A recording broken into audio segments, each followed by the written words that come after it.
మొదటి భాగంలో యెహెజ్కేలు గ్రంథం 26వ అధ్యాయాన్ని మనం చూసాం.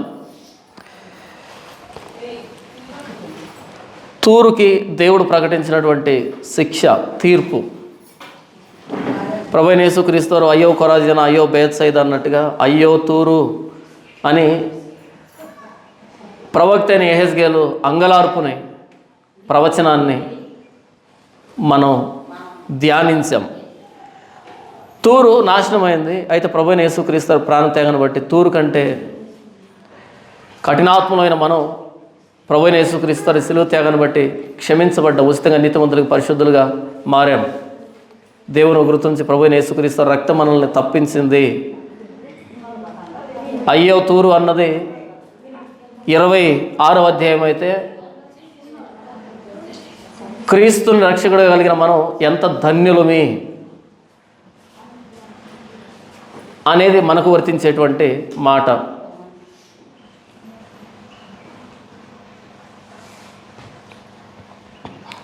ఇప్పుడు రెండవ భాగంలో 27వ అధ్యాయాన్ని మనం ధ్యానిద్దాం. ఇది కూడా తూరును గూర్చినటువంటి సందర్భమే. అయితే ఈ 27వ అధ్యాయంలో తూరును గూర్చినటువంటి వైభవం, తూరు ఎంత సౌందర్యమైన పట్టణం, ఎంత విలాసవంతమైన పట్టణం, ఎంత వైభవంతో వెలిగిపోయినటువంటి పట్టణం, ఎంత ధనవంతమైన పట్టణం అన్నది ఈ 27వ అధ్యాయం మనం చూస్తాం. మొదటి వచనం నుంచి 8వ వచనం వరకు మనం చూస్తే తూరు గర్వాన్ని గూర్చి వ్రాయబడింది.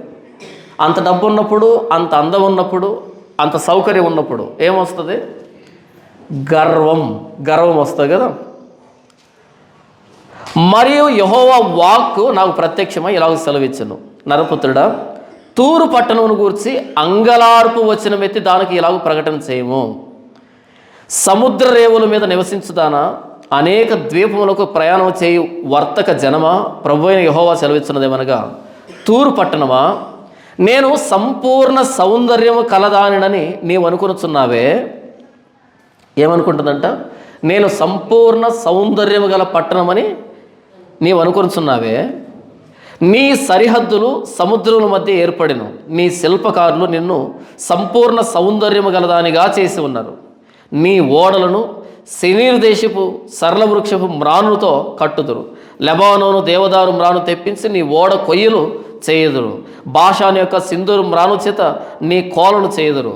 కిత్తీల ద్వీపం నుండి వచ్చిన గుంజు మ్రానుకు దంతపు చెక్కడు పని పొదిగి నీకు పీటలు చేయుదురు. నీకు జెండాగా ఉండుటకై నీ తెరచాపులు ఐగుప్తు నుండి వచ్చిన విచిత్రపు పని గల అవిసనార బట్టతో వేయబడును. ఎలీషా ద్వీపం నుండి వచ్చిన నీల ధూమ్ర వర్ణములు గల బట్ట నీవు చాందినిగా కప్పుకొంటివి. తూరు పట్టణమా, సీదోను నివాసులను అర్వాదు నివాసులను నీకు ఓడ కళాసులుగా ఉన్నారు. నీ స్వజనులకు చేరిన ప్రజ్ఞావంతులు నీకు ఓడ నాయకులుగా ఉన్నారు. ఇక్కడ వర్ణన మీకు సరిగ్గా అర్థం కాలేదేమో.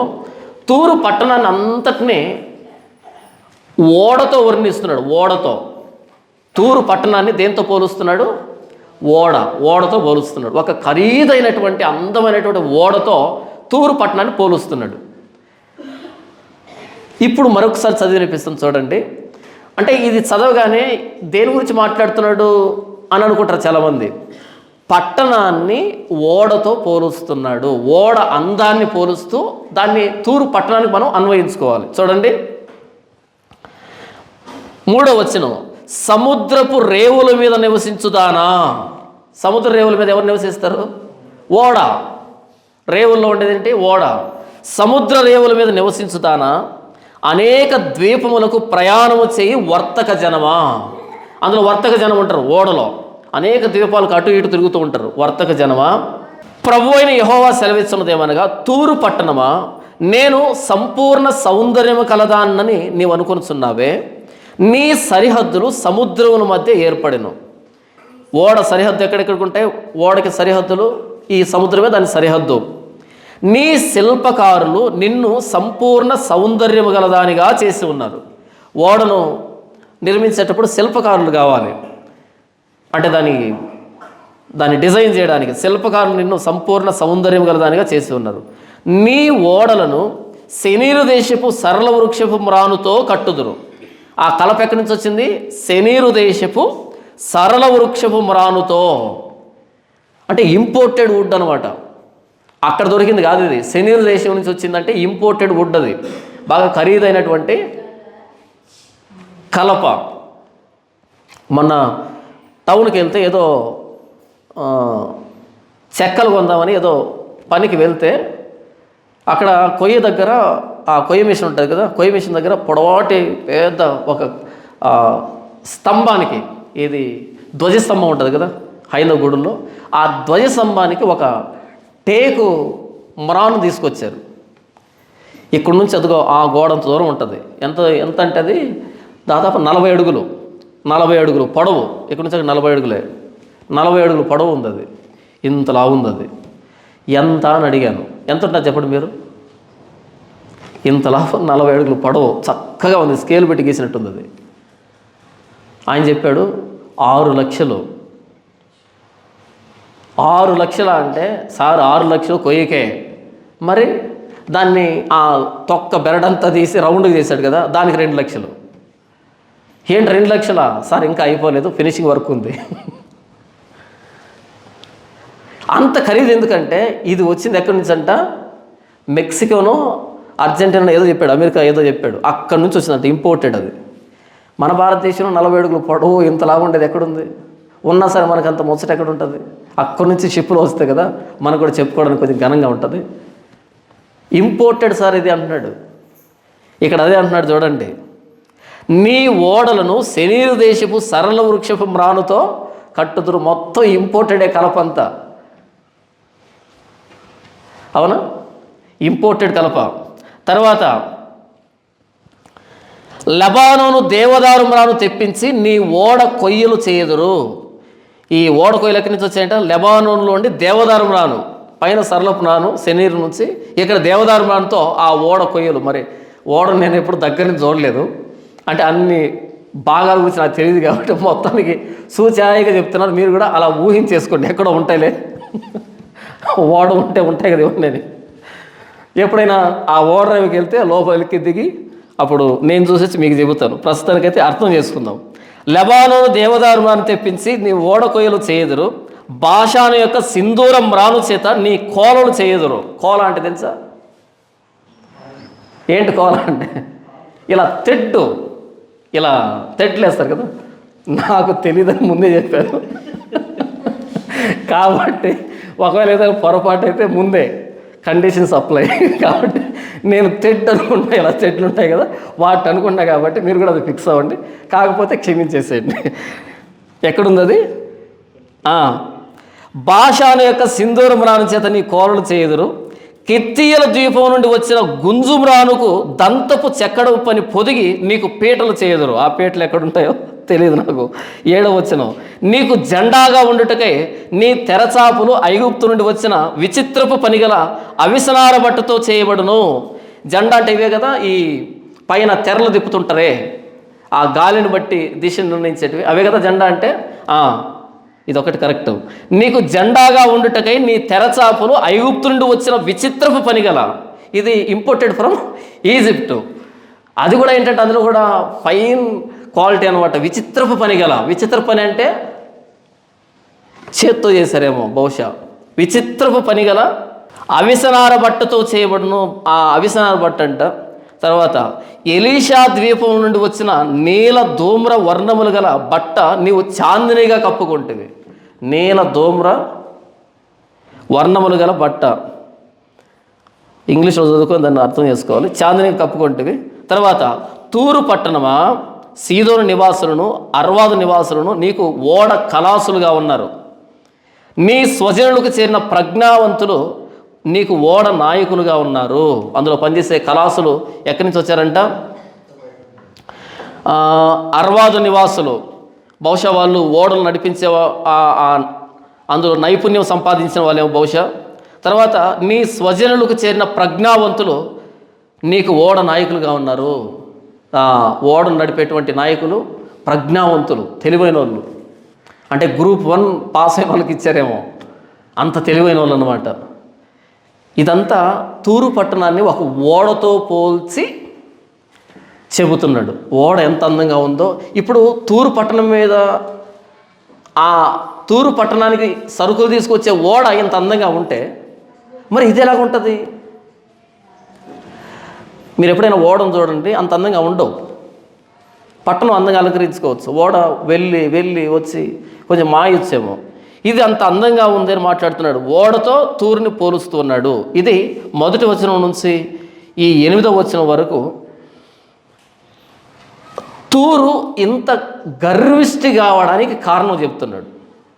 తూరు ఇంత గర్విష్టి కావడానికి 4వ వచనం, నీ సరిహద్దులు సముద్రముల మధ్య ఏర్పడిను, నీ శిల్పకారులు నిన్ను సంపూర్ణ సౌందర్యము గలదానిగా చేసి ఉన్నారు. 3వ వచనం 2వ భాగంలో, తూరు పట్టణమా, నేను సంపూర్ణ సౌందర్యము కలదానినని నీవు అనుకొనుచున్నావే. ఎక్కడ కూడా ఒక చిన్న మచ్చ లేదంట. పొన్నం నాటి చంద్రుడికైనా మచ్చ ఉంటుందేమో కానీ, జంక మచ్చ ఉంటుందేమో కానీ, తూరు పట్టణానికి ఎక్కడ మచ్చ కూడా లేదు. అంత సంపూర్ణ సౌందర్యం, స్పాట్లెస్ అనమాట, మచ్చలేనటువంటి సౌందర్యం, అంత అందమైనటువంటి రాజ్యం అది. కాబట్టి తూరు గర్విష్టి అయింది, గర్వానికి లోనైంది. సామెతలో మనం చూస్తాం, నాశనానికి ముందు గర్వము నడుచును. నాశనానికి ముందు ఏమి నడుస్తుంది? గర్వము నడుచును. ఇక్కడ కొంచెం ఆగి ఒక వివరణ ఇవ్వాలి. చాలామందికి అపార్థం అనమాట. మొన్న సిగ్నేచర్ స్టూడియోలో నేను మాట్లాడుతూ ఉండి ఆయన ఒక మాట అడిగాను నన్ను, నీ దృష్టిలో మంచి పాస్టర్ ఎవరు అని అడిగాడు. నేనే అన్నా. నీ దృష్టిలో మంచి పాస్టర్ అంటే ఏమన్నాను నేను? నేనే అన్నా. వెంటనే చాలామంది ఉలిక్కి పడ్డారు. జాన్ పాల్కి ఎంత గర్వం అంటే, పలానాయన సేవకుడు కదా, పలానాయన సేవకుడు కదా, ఆయన సేవకుడు కదా, వీని సేవకుడు కదా అని మొదలుపెట్టారు. వాళ్ళు సేవకులు కాదు అని అర్థం కాదు. నా దృష్టిలో నేను మంచి సేవకుడిని. వాళ్ళ సేవకులు కావచ్చు, నా దృష్టిలో నేను మంచి సేవకుడిని. ఎందుకు ఆ మాట అన్నాను చెబుతాను వినండి. మనం లేవియకాండం వివరించాను, లేవియకాండాన్ని వివరించాను, సంఖ్యాకాండాన్ని వివరించాను, ఈ గ్రంథాలు వివరిస్తున్నాను కదా ఇవన్నీ. లేవియకాండం వివరించేటప్పుడు, ఒక అధ్యాయాన్ని వివరించేటప్పుడు అనుమానం వచ్చింది. అర్థం కాలే నాకు. అది అర్థం కాకపోతే ఇటు తెలుగు మొదలుపెట్టి ఇంగ్లీష్ దాకా మొత్తం అందరిని వెతికాను, దీని గురించి ఎవరైనా ప్రసంగం చేశారేమో అని. మొత్తానికి కొంతమంది దొరికారు దాని గురించి ప్రసంగం చేసిన వాళ్ళు. పేలవంగా ఏదో చేసాం కాబట్టి చేసామన్నట్టు చేశారు. నచ్చలే. తర్వాత చాలాసేపు ఆలోచించి, చాలా తిరగేసి, ప్రార్థన చేసి, ప్రభు ఏంటిదంటే, అప్పుడు దేవుడు ఒక ఆలోచన ఇచ్చాడు. అప్పుడు సంతృప్తి అయింది, ఆ లేఖనానికి న్యాయం జరిగింది. ఒక్క వీడియో మొత్తం అన్ని వీడియోలకి. అప్పుడు నేను అనుకున్నాను, ఈ గ్రంథాల మీద ప్రభువైన యేసుక్రీస్తు వారు కనబడేటట్టుగా ప్రసంగం చేసే ప్రసంగికులు లేరా, తెలుగులో కానీ ఇంగ్లీష్లో కానీ? ప్రతి అధ్యాయం నుండి ప్రభువైన యేసుక్రీస్తు వారిని రాబట్టేటువంటి ప్రసంగికులు లేరా?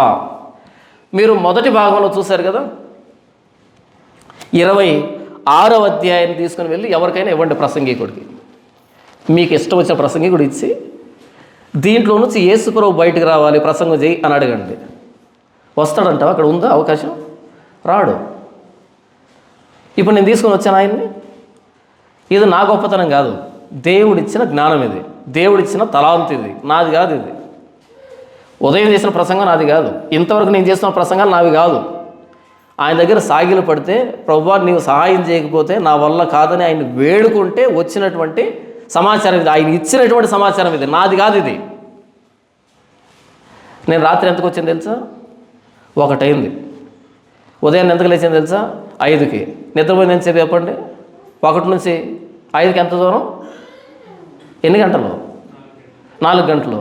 అలా 1కి పడుకోగానే పుసుకొని నిద్రలోకి వెళ్ళిపోతామా? పోము, రాదు. రకరకాల ఆలోచనలు, నిద్రలేదు సరిగ్గా. ప్రభుని అడిగాను, ప్రభువా రాత్రి అడిగాను, రేపు ప్రసంగం నీవిస్తే కానీ నేను చేయలేను.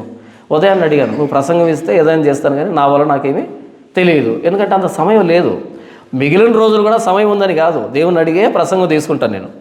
ఇప్పుడు వచ్చిన ప్రసంగం చేశాను. ఈ ప్రసంగాన్ని మీరు విన్నారు కదా, ఇంకెవరికైనా ఈ అధ్యాయాన్ని ఇచ్చి ఇది మీరు విన్నారు, ప్రసంగం చేయమని అడగంటే రాదు. నన్ను నేను ఒక విమర్శకుడిగా నన్ను ఒక పక్కన పెట్టుకొని మిగిలిన వాళ్ళని పక్కన పెట్టుకొని వాళ్ళను పోల్చి నన్ను నేను చూసుకొని ఇది ప్రసంగం అంటే, ఇది విధానం అంటే, ఇది ప్రభువుని కనపరిచేదని నాకు నిర్ధారణ జరిగిన తర్వాత అప్పుడు చేసిన స్టేట్మెంట్ అంటే, నేను నిజమైన పాస్టర్ని నా దృష్టిలో, మిగతా పాస్టర్లు కాదు, నా దృష్టిలో. ఒకవేళ నేను నిజమైన పాస్టర్ని అని నాకు లేకపోతే నేను పాస్టర్గా ఎందుకు ఉండాలి? మీకు అర్థమైందా? నేను నిజమైన పాస్టర్ అనేది నాకు లేకపోతే నేను పాస్టర్ ఎట్ అవుతాను? ఏమండి మీరు మంచి మ్యాథ్స్ టీచర్ అంటే, అవే కాదండి అక్కడిక్కడ తప్పులు చేస్తానంటే నువ్వు అన్ఫిట్, వెళ్ళిపోవచ్చు ఇంటికి. ఎస్, నేను నా సబ్జెక్ట్లో నిష్ణాతుణ్ణి, ఏ ప్రాబ్లం ఇచ్చినా చెబుతాను, ఎవడొస్తారు రమ్మను, ఓడించమను అన్నాడు అనుకో, వాడి దగ్గరికి మన బిడ్డను పంపిస్తే మర్యాదగా ఉంటుంది. అక్కడికి పంపిస్తామా? లేదంటే నాకు కొన్ని డౌట్లు వస్తుంటాయి ఎక్కడికంటే, నీ డౌట్ నీ దగ్గర పెట్టుకోరా స్వామి, ఇంకొకరి దగ్గర తీసుకొని వెళ్తాం. గర్వానికి కాన్ఫిడెన్స్కి, నమ్మకానికి చాలా తేడా ఉంటుంది. కాన్ఫిడెన్స్ వేరు, యారగన్స్ వేరు. గర్వాన్ని ఏమంటారు? ప్రైడ్, యారగన్స్ అని పిలుస్తారు.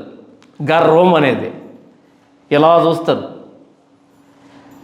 నమ్మకం, కాన్ఫిడెన్స్ అంటే ఏంటంటే, ఆ కాన్ఫిడెన్స్ అనే స్థితికి రావాలంటే చాలా కష్టపడాలి, చాలా తిరగేయాలి. తిరగకపోతే రాదు కాన్ఫిడెన్స్ అనేది. గర్వం వేరు, కాన్ఫిడెన్స్ వేరు. నాకు ఎక్కడి నుంచి గర్వం వస్తుంది? మనకేమైనా 2 అంతస్తుల బిల్డింగ్ ఉందా, 3 అంతస్తుల బిల్డింగ్ ఉందా? లేదే. మనకేమైనా బెంచ్ కారు ఉందా, హెలికాప్టర్లు ఉన్నాయి? లేవే. మనకు గర్వం ఉండదు. నిజంగా దేవుని ప్రేమించాడు, గర్వం ఉండదు. ఎందుకు గర్వపడాలి? ఏ విషయంలో గర్వపడాలి? నేను మంచోడిని కాదు, నాకేమైనా ఉందా? లేదు. తింటున్న ప్రతి మెతుకు ఆయన ఇస్తే తింటున్నాను. నేను ఎప్పుడో చెప్పాను, గతంలో చెప్పాను కదా, నాకు భోజనం లేకపోతే ఒక శ్మశానం దగ్గరికి వెళ్ళి ఏడ్చాను, కన్నీళ్ళు పెట్టుకుని నాకు భోజనం పెడితే కానీ నిన్ను నమ్ముకోనని ఏడిస్తే అలా వెళ్ళగానే నాకు భోజనం వచ్చింది. ఆ రోజు నుంచి ఈ రోజు వరకు నాకు భోజనం ఆగలేదని చెప్పాను గతంలో నా సాక్ష్యంలో కదా. నేను తింటున్న ప్రతి మెతుకు దేవుడిచ్చిందే నాకు భావిస్తాను. నాకు గర్వం ఎక్కడి నుంచి వస్తుంది? నేను తింటున్నది నేను సంపాదించింది కదా, ఆయన ఇచ్చింది. నీకు ఇష్టమైన పాస్టర్, గొప్ప పాస్టర్ ఎవరంటే నేనే. నాకు ఆ కాన్ఫిడెన్స్ ఉంది కాబట్టి అది చెప్పాను. అంత అనుమానం ఉంటే ఎవరైతే అయ్యగారులు అని పేరు పెట్టుకున్నారో ఇప్పుడు ఈ ప్రసంగాన్ని తీసుకుని వెళ్ళి మ్యాచ్ చేయండి, దీని మీద ఆయన ప్రసంగం చేస్తుంటే ఎవరైనా కావచ్చు. ఎక్స్ అనే పాస్టర్ ఉంటాడు అనుకోండి, ఆయన మీ అభిమాన పాస్టర్ అనుకోండి, నేను తప్పు పట్టను, ఎవరి అభిమానం వాళ్ళది. ఆయన దీని మీద ప్రసంగం చేసి ఉంటే ఆ ప్రసంగాన్ని ఒకవైపు పెట్టి ఈ ప్రసంగాన్ని ఒకవైపు పెట్టి 30% మ్యాచ్ అయితే నేను ఛానల్ క్లోజ్ చేసేస్తాను. 35 కదా పాస్, నేను 30కే పాస్ మార్కులు ఇస్తాను. 30% మ్యాచ్ అయితే Jesus Christ the only solution ఛానల్లో ఉన్నటువంటి ఏ ప్రసంగంతోనైనా 30% మ్యాచ్ అయితే రిమైనింగ్ ప్రసంగాలు. నేను అన్నది వాక్యానుసారమైన ప్రసంగాల గురించి, బైబిల్ ఎక్స్పోజిషన్ గురించి. నేను ఇంక ఉండాల్సిన అక్కర్లే, వాళ్ళు చూసుకుంటారు అనుకుంటాను. ఆ కాన్ఫిడెన్స్ నాకు కనబడింది కాబట్టి అది నాది కాదు, దేవుడిచ్చిన జ్ఞానం, దేవుడిచ్చిన తలాంతు. ఇప్పుడు దేవుడి కంటే గొప్ప ప్రసంగికుడు ఎవడు? మరి మా అయ్యగారు దేవుడు ప్రేరేపణతో చెప్పట్లేదా? ఏమో నాకు కనిపించలే.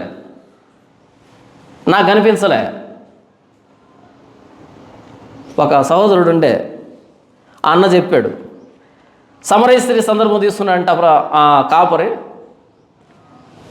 మాట్లాడుతున్నాడు. సమరయ స్త్రీ కొండ విడిచిపెట్టి వెళ్ళిపోయింది కదా, అది ఏ కొండ అంట? పాపం అనే కొండ, గర్వం అనే కొండ, దోషం అనే కొండ. ఏ కొండ వదిలిపెట్టింది చెప్పండి? మట్టి కొండ. మనోడు ప్రిపేర్ అవ్వకుండా ఏమని చెప్తున్నాడు? నాశనం అనే కొండ, పాపం అనే కొండ, శాపం అనే కొండ. కొండల్లో శాపాలు కొండలు, దోషాలు కొండ ఉంటాయా? వీడు ప్రిపేర్ కాకుండా ఇన్ని కొండల గురించి ఎందుకు చెప్పాలి? ఇలాంటి కొండల ప్రసంగాలకి మన ప్రసంగం మ్యాచ్ అవ్వదు. ఆ కొండలకన్నిటికీ మనం ఎలా కనపడతాం? యారగెన్స్ లాగా కనపడతాం, ప్రైడ్ అనిపిస్తుంది, గర్వం అనిపిస్తుంది. గర్వం కాదు, ఇది కాన్ఫిడెన్స్. ఇలా చెప్పడం ద్వారా నేనేం చెప్తున్నానంటే, మీరు కూడా ఈ కాన్ఫిడెన్స్కి రండి. ఈ కాన్ఫిడెన్స్ ఓవర్ నైట్లో రాలేదురా స్వామి. చాలామంది అడుగుతారు, అన్న మీరు ఏ పుస్తకాలు ప్రిఫర్ చేస్తారంటే 2011 నుంచి ఇన్ని పుస్తకాలు ప్రిఫర్ చేశాను, కాకపోతే ఈ మధ్య కనపడుతున్నానని చెప్పాను. 2011 నుంచి మా ఇంట్లో అడగని చెప్తారు. ప్రతి రూపాయి ఈ రూమ్ నిండా ఉండేటి పుస్తకాలన్నీ, మొత్తం పైనుంచి కింద వరకు మొత్తం అన్ని పుస్తకాలు, జిరాక్సులు, పిచ్చి పట్టినట్టు జిరాక్సులు తీసేవాడిని. తీస్తే ఒకరోజు వర్షం పడేటప్పుడు, రేకులు ఉన్నప్పుడు మొత్తం నీళ్లు గారి అన్నీ తడిచిపోయాయి. అప్పుడు పడేశాను. అంత పిచ్చిగా చదివితే కాన్ఫిడెన్స్ వస్తుంది. దానికి అర్థం తెలిసినప్పుడు ఏమొస్తుంది? కాన్ఫిడెన్స్ వస్తుంది. ఇప్పుడు నా దగ్గరకు వచ్చి అలా గర్వంగా మాట్లాడకూడదు అంటే మరి గర్వానికి నమ్మకానికి తేడా తెలిసి అవదా? అతిశయం, నమ్మకం, కాన్ఫిడెన్స్, అది గర్వం కాదు. అది గర్వం అంటే ఏంటి? మీటర్ 10,000 రూపాయలు పెట్టి తెల్ల చొక్కా కుట్టించుకుంటారు చూసారా? ఇది రేమండ్స్లో మీటర్ 10,000. మీరు తెల్ల చొక్కాని తగ్గింపు అనుకుంటారేమో, జాగ్రత్త. కాదు. మీరు ఎప్పుడైనా బట్టల షాప్కి వెళ్తే, మేము బట్టల షాప్కి వెళ్ళాం కదా, వెళ్తే రేమండ్స్కి వెళ్ళాం, కొంచెం కాసులు కుట్టిద్దాం బ్లేజర్ కిందకని వెళ్తే ఆయన తీసి వేసాడు. చూడగానే ఏం బాగుందిలే అనుకున్నా. సర్లే ఎంత అన్నా, మీటర్ 6,000 అన్నాడు. కళ్ళు బయలు గమ్మే. ఏంటి మీటర్ 6,000? ఇంకోటి తీసి పడేసి ఇది 12,000 అన్నాడు. తెల్లగానే ఉంది, నేను వేసుకున్న తెల్లగానే ఉంది, అది కూడా తెల్లగానే ఉంది. అలా మీటర్ 12,000 పెట్టి తెల్ల చొక్కా కుట్టించుకున్న వాళ్ళు ప్రదర్శిస్తారు. అది గర్వం అంటే. ఈ బ్లేజర్ చూసి ఏమనుకుంటారు అందరూ? అమ్మో ఎంత డబ్బు ఉంది అనుకుంటారు. ఇది 2,000, అది 12,000 తెల్ల చొక్కా. కాబట్టి బట్టల గురించి కూడా అవగాహన ఉండదు చాలామందికి. గర్వం అంటే అది. ఒక మొక్క వాక్యం చెప్పకపోయినా సరే అంతస్తులు కట్టి 1000 సంఘాలు కట్టామంటుంటారు. అది గర్వం. వాళ్ళు కట్టిన ఒక్కో చర్చి నా ఒక్కో ప్రసంగానికి సమానం కాదు. వాళ్ళు కట్టిన 4 అంతస్తుల బిల్డింగు నా ఒక్క ప్రసంగానికి సమానం కాదు. వాళ్ళు కట్టిన 4 అంతస్తుల బిల్డింగు కొద్ది కాలానికి పెచ్చులు ఊడిపోతుంది. నేను చేసిన ఒక ప్రసంగం చరిత్రలో నిలవబడుతుంది. నిలవబడేటట్టుగా అడుగుతుంది దేవుని, ప్రభువా ఇది భవిష్యత్ తరాలకు ఉపయోగపడాలి, గైడ్ ఇది బైబిల్కి అని అడుగుతాను నేను. బిల్డింగ్ మీద ఫోకస్ చేయలేదు, ఆస్తి మీద ఫోకస్ చేయలేదు, డబ్బు మీద ఫోకస్ చేయలేదు. నాకు ఆ ముచ్చట ఉండదు. ఇంత డబ్బు ఇచ్చినా సరే ఏమనిపించదు నాకు. అవసరాలు తీర్చుకుంటారు కానీ దాన్ని చూసి ఉప్పొంగిపోను. ఒక మంచి ప్రసంగం నిజంగా వాక్యానుసారమైనటువంటి బోధ చేసినప్పుడు నాకు వచ్చే సంతోషం నేను చెప్పలేను. ఎందుకు చెప్పినదంతా నేను ఇంతకీ? గర్వానికి నమ్మకానికి తేడా ఉంటుంది. గర్వాన్ని ప్రైడ్ అంటారు, యారగన్స్ అంటారు, నమ్మకాన్ని కాన్ఫిడెన్స్ అంటారు. కాన్ఫిడెన్స్ ఎలా వస్తుందంటే ప్రభు మీద ఆధారపడినప్పుడు, ప్రభు గురించి లోతుగా అధ్యయనం చేసినప్పుడు, లేఖనాలను లోతుగా అర్థం చేస్తున్నప్పుడు. ఎవరు లోతుగా లేఖనాలను అర్థం చేస్తుంటాడు? ప్రభువుని మాత్రమే కనపరచాలనుకున్నవాడు లేఖనాలను లోతుగా అర్థం చేసుకుంటాడు. గర్వపడడానికి ఏముంది మన దగ్గర? ఏమీ లేదు. తూరు గర్వానికి లోనైంది. ఎవరు నీకు నచ్చిన పాస్టర్ అంటే నేను ఏదైనా తప్పు చేస్తున్నప్పుడు నా ప్రసంగాన్ని నేను విన్ను, మిగతా వాళ్ళ ప్రసంగాలు వినగలుగుతాను. ఎందుకని? ముఖం మీద కొట్టినట్టుంటాయి, నాకు కొట్టినట్టుంటాయి. ఎందుకంటే అది నాది కాదు ప్రసంగం. నోరు నాదే అయినా, మాట్లాడింది నేనే అయినా, రూపం నాదే అయినా, ఆ వాక్యం నేను చెప్పింది కాదు, అది దేవుడు ఇచ్చింది. ఇప్పుడు మొదటి భాగంలో చెప్పాను కదా, అది నేను మాట్లాడిందే, కానీ అది నాది కాదు. ఆయన నడిపించాడు, ఆ రీతిగా తీసుకుని వచ్చాడు. నా ప్రసంగాలు నాకే ఆశ్చర్యం కలిగిస్తాయి, ఇది నేనైనా మాట్లాడింది అని. ఎందుకంటే మాట్లాడింది నేను కాదు, మాట్లాడించింది ఆయన, సమాచారం ఇచ్చింది ఆయన. నేను ఏదన్నా పొరపాట్లో ఉన్నప్పుడు నా ప్రసంగాలు వినడానికి గజగజ వణుకు వస్తుంది. రాజీ పడకుండా మాట్లాడతాను. నేను ఏదైనా పొరపాటు పడితే అది నాకే తగులుతుంది. మిగతా ప్రసంగాల్లో అసలు ఏమనిపించదు. వింజామతో విసిరినట్టుంటుంది, హాయిగా చల్లగా. ఒకసారి నేను విజయ్ ఎక్కడో వెళ్తూ ఉంటే కారులో ఒక ప్రసంగాన్ని ఓపెన్ చేశాం. ఎవరిది? రాజ్ ప్రకాష్ పాల్ కదా. ప్రసంగాన్ని ఓపెన్ చేసి నేను వింటున్నా, విజయ్ వింటున్నాడు, ఇద్దరం వింటున్నా. ఒక 40 నిమిషాల ప్రసంగం అది. 40 నిమిషాల తర్వాత నేను సైలెంట్గా ఉంటే విజయ్ అన్నాడు, మొన్న ఏం చెప్తున్నాడు ఆయన అన్నాడు. కానీ ఆయన ప్రసంగం చేస్తుంటే ఎదురుగా ఉన్న వ్యక్తులు హల్లెలూయా, ఆమేన్, అది ఇది అంటున్నారు. నేనేం మాట్లాడలే, నేను అదే కన్ఫ్యూజన్ ఉన్నాను, ఇంతకు ఏం చెప్తున్నాడని. విజయ్ అన్నాడు, ఏం చెప్తున్నాడన్నా అని. ఎక్కడ దూకాడో తెలియదు, ఎక్కడ లేస్తున్నాడో తెలియదు, మొత్తానికి తిరుగుతున్నారు. ల్యాండ్ కావడం తెలియటంలే. ఒక టాపిక్ ఉంటే కదా ల్యాండ్ అయ్యేది, ఒక గమ్యం ఉంటే కదా, కానీ కోటలు కట్టారు.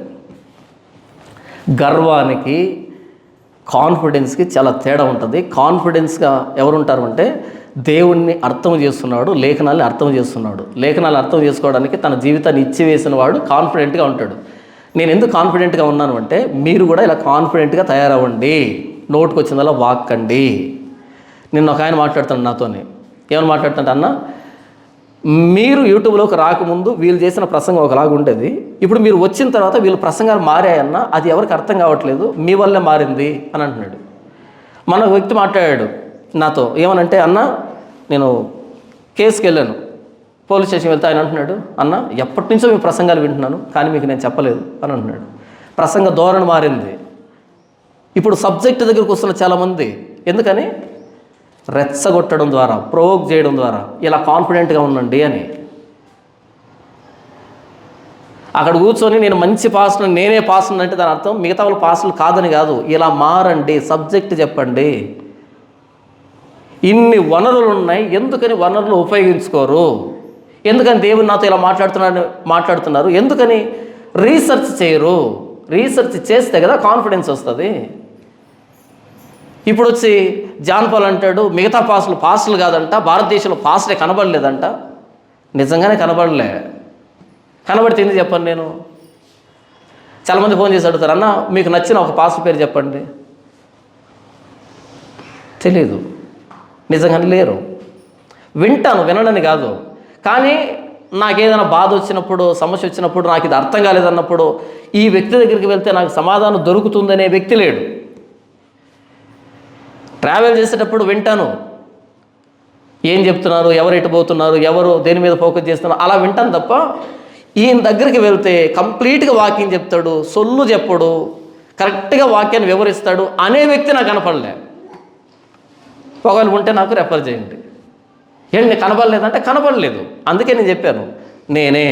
ఇంకోటి ఏంటంటే, అక్కడ కూర్చొనైనా నీకు నచ్చిన పాస్ట్ ఎవరు అన్నప్పుడు ఇంకొకరిని చెప్పాను అనుకో, ఎక్స్ అనే పాస్ట్ అని, ఆ వ్యక్తి మీద ఏదైనా ఆరోపణ చేశాడు, మరి ఆయన అలా చేశాడు కదా అంటే నేనేం చెప్పాలి? నేను ఆయనకు వకాలతో పుచ్చుకోవాలన్నా? నేనే అన్నాను అనుకో, నా మీద ఏ ఆరోపణ వచ్చినా సరే నేనే మాట్లాడతాను. చిన్న లాజిక్ కదా ఇది. అక్కడ కూర్చొని ఎక్స్ అనే పాస్ట్ అని కానీ మరి ఆ వ్యక్తి ఇలా చేశాడు కదా, ఇన్ని లోపాలు ఉన్నాయి కదా అని అంటే నేనేం చెప్పాలి? సమర్థించలేను. నేనే అంటే నా మీద ఏమొచ్చినా నేను మాట్లాడగలను. కాన్ఫిడెన్స్కి, యారోగెన్స్కి చాలా పెద్ద తేడా ఉంటుంది. యేసు ప్రభువు ఏమంటాడు? వ్యభిచారం చేయవద్దని చెప్పబడిన మాట మీరు విన్నారు కదా, నేను మీతో చెప్పున్నదేమనగా. గర్వంగా చెప్పాడు ఆ మాట. ప్రభువు కాదు, నేనే మీతో చెప్పున్నదేమనగానే పౌలు అంటాడు. ప్రభువు కాదు, నేను మీతో చెప్పేది ఏంటంటే, అంటే గర్వమా పౌలుకి? గర్వం కాదు, ఇది ప్రభువు దగ్గర తీసుకుని పోయే సమస్య కాదు, నేనే చెప్పేస్తా దీనికని. అలా చెప్పడం ద్వారా ప్రభువుని అవమానిస్తున్నామా, కనపరుస్తున్నామా? ప్రభువుని కనపరుస్తున్నాం. ప్రభువు కాదు, నేను మీతో చెప్పేది ఏంటంటే, ఇది ప్రభువు దగ్గరికి వచ్చేంత సమస్య కాదు, నేనే చెప్పేస్తా దీనికి. అంటే నేను చిన్నోడిని, నేనే చెప్పేస్తాను, ఇది ఆయన దగ్గరికి వెళ్ళే సమస్య కాదు. కాన్ఫిడెన్స్ వేరే. నేను ప్రభువుని పోలి నడుచుకుంటున్న ప్రకారం మీరు నన్ను పోలి నడుచుకోండి. గర్వం అది, కాన్ఫిడెన్స్ అది. అంటే భారతదేశంలో సేవకులు కనబడలేదా? కనబడితే చెప్పండి. ఈ యెహెజ్కేలు గ్రంథం 26వ అధ్యాయం మీద ప్రసంగం చేసి ప్రభువైన యేసుక్రీస్తుని బయటకు తీసుకొచ్చినటువంటి ఉన్న ప్రసంగికుడు ఉంటే చెప్పండి, వద్దాం, నేను కూడా నేర్చుకుంటాం. ఇంకా నాకు అనుమానాలు ఉన్నాయి ఇక్కడ. బైబిల్లో నాకున్నన్ని అనుమానాలు ఇంకెవరికి ఉండవు.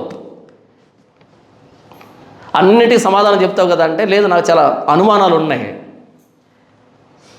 ఇప్పటికీ నేను అడిగే ప్రశ్న ఏంటి తెలుసా ప్రభువుని? ప్రభువా, సువార్త అంటే ఏంటి నాకు పూర్తిగా అర్థం చేయించండి అని. నా ప్రార్థన ఏంటి తెలుసా? సువార్త అంటే ఏంటి ప్రభువా, నాకు పూర్తిగా అర్థం కావాలి దానికి. మరి మీరు చెప్తున్నంత అబద్ధం అంటారేమో. అబద్ధం కాదు, ఆ సువార్తలో అర్థమైనంతలో మాట్లాడుతున్నా. ఇంకా చాలామంది సువార్త అంటే ఇప్పటికీ నాకు ఆ కాన్ఫిడెన్స్ రాలేదు. సువార్త అంటే కంప్లీట్గా నాకు అర్థమైంది, యేసు ప్రభు ప్రాణత్యాగం కంప్లీట్గా అర్థమైంది అనేది నాకు ఇంకా ఆ కాన్ఫిడెన్స్ రాలే. వచ్చినంతలో మాట్లాడుతున్నా. మరి నేనే ఇన్ని అనుమానాలు పెట్టుకొని ఉంటే, మరి ఏ ప్రసంగం లేకుండా హల్లెలూయా స్తోత్రాలు చెప్పి కింద పడి దొర్లిస్తూ ఉండి, ఈయన పెద్ద పాస్టర్ కదా, ఆయన పెద్ద పాస్టర్ కదా, పెద్ద పాస్టర్ ఎలా చెప్తావు? కడుపు విస్తీర్ణాన్ని బట్టి చెప్తావా? లేఖనాలని వ్యాఖ్యానించి ఉండాలి, లేఖనానుసారంగా వ్యాఖ్యానించి ఉండాలి. ప్రతి లేఖనంలో నుండి ఛాయగా ఉన్న ప్రభువైన యేసుక్రీస్తు వారు ఆవిష్కరించబడాలి. పాత నిబంధన ప్రభువైన యేసుక్రీస్తు వారు ఛాయ, అందులోంచి ప్రభువైన యేసుక్రీస్తు రూపాన్ని బయటికి తీసుకొని రావాలి. నాకు తెలిసినంతలో ఇక్కడ నుంచి బయటికి తీసుకొచ్చాను ప్రభు సహాయం మేర. చెప్పాను కదా, నాశనం అనే కుండ, పాపం అనే కుండ, రోగం అనే కుండ, సిద్ధపడకుండా సిద్ధపడకపోతే ఇన్ని కొండలు బయటకు వచ్చాయి. నాకు తెలిసి కొమ్మరోడు కూడా ఇన్ని కొండల గురించి వినుడు. నాకు తెలిసింది బంకబట్టి కొండారు ఆయన. ఈ నాశనం అనే కొండ, శాపం అనే కొండ, నువ్వు సిద్ధపడకుండా మాకేంటి కర్మ, నువ్వు అని నా కొమ్మరోడు అంటాడు కదా. ఇదే ఆశీర్వదించబడ్డానికి 7 మెట్లు బైబిల్లో ఉండవు, కానీ వీళ్ళు చెప్తారు. ఇందుకు నేనేం చెప్పాను, గర్వానికి నమ్మకానికి చాలా తేడా ఉంటుంది. ప్రైడ్ అండ్ కాన్ఫిడెన్స్ 2 వేరువేరు పదాలు. లేఖనాలు తెలిసిన వాడు నమ్మకంతో కాన్ఫిడెన్స్తో మాట్లాడతాడు, అందులో భయం ఉండదు. నేను ఎవరినైనా మాట్లాడుతున్నప్పుడు అమ్మో ఏంటి అంత పెద్ద దైవజనుడు అంటున్నావు అంటారు చాలామంది. ఎందుకంటారంటే వాళ్ళకి బైబిల్ తెలియదు కాబట్టి. నాకు బైబిల్ తెలుసు కాబట్టి నేను మాట్లాడతాను. ఇప్పుడు యేసు ప్రభు శాస్త్రం పరిశీలన ఏమన్నాడు, అయ్యో అందులైన మార్గదర్శకులారా అన్నాడు. కానీ వాళ్ళకి సలాం కొడుతుంది యోధా సమాజం. యేసు ప్రభు అన్నాడు అందులైన మార్గదర్శకులారా మీరు సున్నం కొట్టిన సమాధులు అని అన్నాడు. ఎందుకు అనగలిగాడు? లేఖనానికి సరైన అర్థం ఆయనకు తెలుసు కాబట్టి, వాళ్ళు మారుస్తున్నారు కాబట్టి. లేఖనం తెలిసిన వాడు ముఖమే చెప్తాడు, ఖండించు, గద్దించు, బుద్ధి చెప్పంటే ఎవడు ఖండిస్తాడు? కాన్ఫిడెంట్గా ఉన్నవాడు. ఆ లేఖనాన్ని తెలిసిన వాడు ఖండిస్తాడు, తెలియనివాడు. ఇద్దరు పిల్లలు మ్యాథ్స్ ఎగ్జామ్ రాశారనుకుందాం. వీడు చింతముద్దే, వీడు చింతముద్దే. వీడికి ఒక రెడ్ పెన్ను, వీడికి ఒక రెడ్ పెన్ను ఇచ్చి వీడి పేపర్ వీడికి, వీడి పేపర్ వీడికి ఇచ్చి కరెక్షన్ చేయనరా అంటే వీడేం చేస్తాడు? ఒరే నీకు నేను టిక్కు కొట్టను కానీ ఇంటు కొట్టను కానీ నాకు కూడా అవునా? వాడి పేపర్ వీడికి, వీడి పేపర్ వాడికి ఇచ్చామనుకో, రెడ్ పెన్ ఇచ్చాము, 2 చింతముద్దలే. ఏం చేస్తాడు? చూడు, ఒకటి నేను ఇక్కడ టిక్కు కొడతాను, నువ్వు కూడా కొట్టు, వాడు కూడా టిక్కు, వీడు కూడా టిక్కు. చింతమొత్తులు కాదు కరెక్షన్ చేయమని ఇవ్వాల్సి ఉంది. టీచర్ తీసుకుంటే అలా గీకి పడేసి 0 దరిద్రులారా 10 సార్లు రాసుకోనండి అని అంటాడు. టీచర్కి తెలుసు కాబట్టి సబ్జెక్ట్ తెలుసు కాబట్టి ఇలా కొట్టి పడేస్తాడు అంతే. అదేంటి సార్ ఎంత రాశాను కదా సార్ అంటే, లేక 10 పేజీ లేక ఆయా బడా అండా ఆయా 10 పేజీలు రాసినంత మాత్రం చేత 10 మార్కులు రావాలని రూల్ ఏమీ లేదు. అండా కూడా రావచ్చు, అండా బిర్యానీ. టీచర్ తెలిసినోడు, సబ్జెక్ట్ తెలిసినోడు తప్పిది 1000 సంఘాలు కట్టినా తప్పే, 2000 సంఘాలు కట్టినా తప్పే. యెరూషలేము దేవాలయం కూలిపోలేదా? కూల్చింది ఎవరు? దేవుడు. ఏ దేవుని కట్టబడిందో ఆ దేవుడే కూల్చాడు దాన్ని. ఎందుకని? అంతకంటే గొప్ప మందిరం కట్టించారేంటి? కట్టించలేదు కదా. ఆ మందిరానికి దిక్కు లేకపోతే ఈ మందిరాలకు దిక్కు ఎక్కడ? బిల్డింగ్ కాదు, బిల్డింగ్ లోపల బోధ. ఆ బోధ బైబిల్కి అనుగుణంగా ఉండాలి, సమాంతరంగా ఉండాలి. నాకు ఆ కాన్ఫిడెన్స్ ఉంది కాబట్టి అంటాను, వాడు పెద్ద లేదు చిన్న లేదు, నువ్వు తప్పు చేస్తున్నావు, సబ్జెక్ట్ తెలుసు కాబట్టి. నీకు కూడా అంత సబ్జెక్ట్ తెలిస్తే అప్పుడు మాట్లాడుకుందాం ఇద్దరం కలిసి. మరలా అలా రారు. మీరు వెళ్ళి అడిగి చూడండి, ఏదైనా ప్రశ్న అడగండి. పెద్ద అయ్యగారు అనుకున్న వాళ్ళని ఒక ప్రశ్న అడగండి, సమాధానం చెప్పరు. దేవుణ్ణి అలా ప్రశ్నించకూడదు. ఇంకేమైనా ప్రశ్నించాలి? యేసు ప్రభువుని ప్రశ్నించారా? సమాధానం చెప్పాడు, చెప్పలేదా? చెప్పాడు. వీళ్ళు చెప్పరు. ఎప్పుడైనా చదివి కదా బైబిల్ని, చదవరు. దైవజనుడు ప్రతి సత్కార్యానికి సన్నద్ధుడై అన్నిటికీ సిద్ధంగా ఉండాలి. ఏ ప్రశ్న వచ్చినా, ఏ సమస్య వచ్చినా కాపరిని అడుగుతారు. కాపరిని అడిగితే కోపగించుకుంటున్నారు. నన్నే ప్రశ్నిస్తావా? ఇంకెవరిని ప్రశ్నించాలి? నన్నే ప్రశ్నిస్తాను, నిన్నే ప్రశ్నించాలి. ఎందుకంటే వేదిక మీద ఉన్నది నువ్వే. నన్ను అడుగు ప్రశ్న, 100 ప్రశ్నలు అడుగుతూనే ఉంటా, చెబుతూనే ఉంటా. ఎందుకంటే లేఖనాన్ని అంత అర్థం చేసుకున్నాం. ఎప్పటి నుంచి? 2011 నుంచి అర్థం చేస్తున్నాం. నా పేరు పౌలు అని పెట్టారు బాప్తిసం ఇచ్చినప్పుడు. ఎందుకో తెలుసా? ఆ బాప్తిసం ఇచ్చే సేవకుడికి మా చర్చ్ పాస్టర్ ఆయన చెప్పాడు, ఈ అబ్బాయి అపోస్తలుడైన పౌలు గురించి అద్భుతంగా మాట్లాడతాడు, అంతగా చదివాడు బైబుల్ని అని చెబితే ఆయన ఇంప్రెస్ అయ్యి పౌలు అని పేరు పెట్టాడు. ఏది బాప్తీసానికి ముందు చెప్తున్నా ఇదంతా. అప్పుడు గిడియన్ బైబిల్ ఉండేది చిన్నది, ఆ జేబులో పెట్టుకొని ఎక్కడికి వెళ్తే అక్కడికి, ఎక్కడ ఖాళీ ఉంటే అక్కడ చదువుకుంటూ వెళ్ళేవాడిని. అన్నిసార్లు కొత్త నిబంధన చదివేశాను. పౌలు క్యారెక్టర్ భలే ఉంటుంది, ఏమి సేవ చేశాడబ్బా అని ఇంప్రెస్ అయ్యాను. ఎప్పుడు బాప్తీసానికి ముందు చెప్తున్నా ఇదంతా నేను. అది చూచి ఆయన అపోస్తలుడైన పౌలు గురించి అద్భుతంగా మాట్లాడతాడని చెబితే ఆయన పౌలు అని పేరు పెట్టాడు. తర్వాత ఇంకో చర్చికి వెళ్తే అక్కడ నేను లేఖనాలు మాట్లాడుతూ ఉంటే, నువ్వు పోప్ జాన్ పాల్, లేఖనాల మీద నీకు పట్టుంది, నువ్వు పోపు లాంటోడివి, అంటే పెద్దోడు అని, పోపు అంటే పాపని కాదు, చాలా పెద్దోడు, క్రైస్తవానికి పెద్ద నువ్వు అని జాన్ పాల్ అని పేరు పెడితే పోపు బీకేసి జాన్ పాల్ అని పెట్టుకున్నాను నేను. అలా వచ్చింది నా పేరు, ఉత్తుత్తునే పెట్టిన పేరు కాదు అది. లేఖనాల మీద నాకున్న పట్టును బట్టి వచ్చిన పేరు పౌలు అని. ఆ పౌలు నుంచి అప్గ్రేడ్ అనమాట. నువ్వు పౌలు మాత్రమే కాదు, నువ్వు పోప్ జాన్ పాల్, క్రైస్తవానికి పెద్దవి, లేఖనాలతో నువ్వు అద్భుతం చేస్తావు. నేను యేసు నమ్ముకుని కొత్తలో సువార్తకు వెళ్తే ఒక రిటైర్డ్ ప్రిన్సిపల్ ఒక ఆయన ఉన్నాడు, డిగ్రీ కాలేజ్ ప్రిన్సిపల్. అక్కడ వెళ్ళగానే నేను నా ఫ్రెండ్ ఇద్దరు వెళ్ళాం, సువార్త చెప్పడానికి వెళ్ళాం. నా ఫ్రెండ్ ఆ ఇంటికి గడప దగ్గరికి వెళ్ళాడు. అక్కడ వెళ్ళగానే ఆయన రావద్దు, గెట్ అవుట్ అన్నాడు ఆయన. ఈ అబ్బాయికి నామోషి అయింది, నా దగ్గరికి వచ్చాడు. అరే అక్కడ రావద్దు అన్నాడు. సరే నేను రావద్దు అంటే ఇంక ముచ్చట ఉంటుంది కదా, నేను అదే ఇంటికి వెళ్ళాను. ఎందుకు రావద్దు చెప్పు అన్నా. లోపలికి రా అన్నాడు. అంటే నా ముఖంలో కాన్ఫిడెన్స్ చూసి లోపలికి రా అన్నాడు సీరియస్గా. 3 కుర్చీలు వేయించాడు, భార్య 3 కుర్చీలు వేసుకున్నాను. ఆ అబ్బాయి కూర్చొని, నేను కూర్చొని, ఆయన కూర్చున్నాడు. మంచిగా తీసుకురా, నీళ్ళు తీసుకొచ్చి ఇచ్చారు, తాగాను. తాగిన తర్వాత ప్రశ్నలు అడగడం స్టార్ట్ చేశాడు. బైబిల్ అలాగుంది కదా, బైబిల్ ఎలాగుంది కదా, అది కదా ఇది కదా అని. ఆయన పర్సనల్ రూమ్లో లైబ్రరీ ఉంది, పర్సనల్ లైబ్రరీ ఉంది. ఆ లైబ్రరీలో బైబిల్ ఉంది, రౌండప్ చేసి పెట్టుకో అన్నాడు. అలా ఉంది, ఎలా ఉందంటే ఆయన బైబిల్ తీసి అడుగుతుంటే నోటితో టకా టకా సమాధానాలు చెప్తూ ఉంటే ఆయన అన్నాడు, you can do miracles with Bible, I know your future అన్నాడు. రిటైర్డ్ ప్రిన్సిపల్ ఆయన, you can do miracles with Bible, I know your future. నాకు కనబడుతుంది నీ ఫ్యూచరు, నాకు తెలిసిపోతుంది, you can do miracles with Bible అన్నాడు ఆయన. ఎప్పుడు నేను బాప్తిజం తీసుకున్న కొత్తలో. ఇప్పుడు మనోళ్ళు అంటున్నారు నీకు గర్వం కాదు, అది మిరాకిల్స్ జరుగుతాయి బైబిల్ తోటి. ఒక అన్యుడు అన్నాడు, నువ్వు బైబిల్తో మిరాకిల్ చేయగలవు, అంత కమాండ్ ఉంది నీకని అన్యుడు అంటే, మనోళ్ళు అంటారు అంత గర్వమా నీకు, ఇంకెవరు పాస్టర్లు లేరా? నాకు తెలిసి అక్కడికి వెళ్ళి షూ పాలిష్ చేస్తే కానీ సిగ్గురాదు వీళ్ళకి. క్రీస్తును గూర్చి అంత లోతుగా అధ్యయనం చేస్తే, నా యేసు ప్రభు ఎవరు ఏంటి అని అధ్యయనం చేస్తే వచ్చినటువంటి సంపద ఇది. బంటు మిల్లుకి మీటింగ్ వెళ్ళాం మనం. బంటు మిల్లు మీటింగ్ వెళ్తే 22,000 ఇచ్చాడు కానుక. 22,000 కానుక ఇస్తే 22,000 ఏం చేశాను నేను? 22,000 కానుక తీసుకొని విజయవాడ వచ్చాను.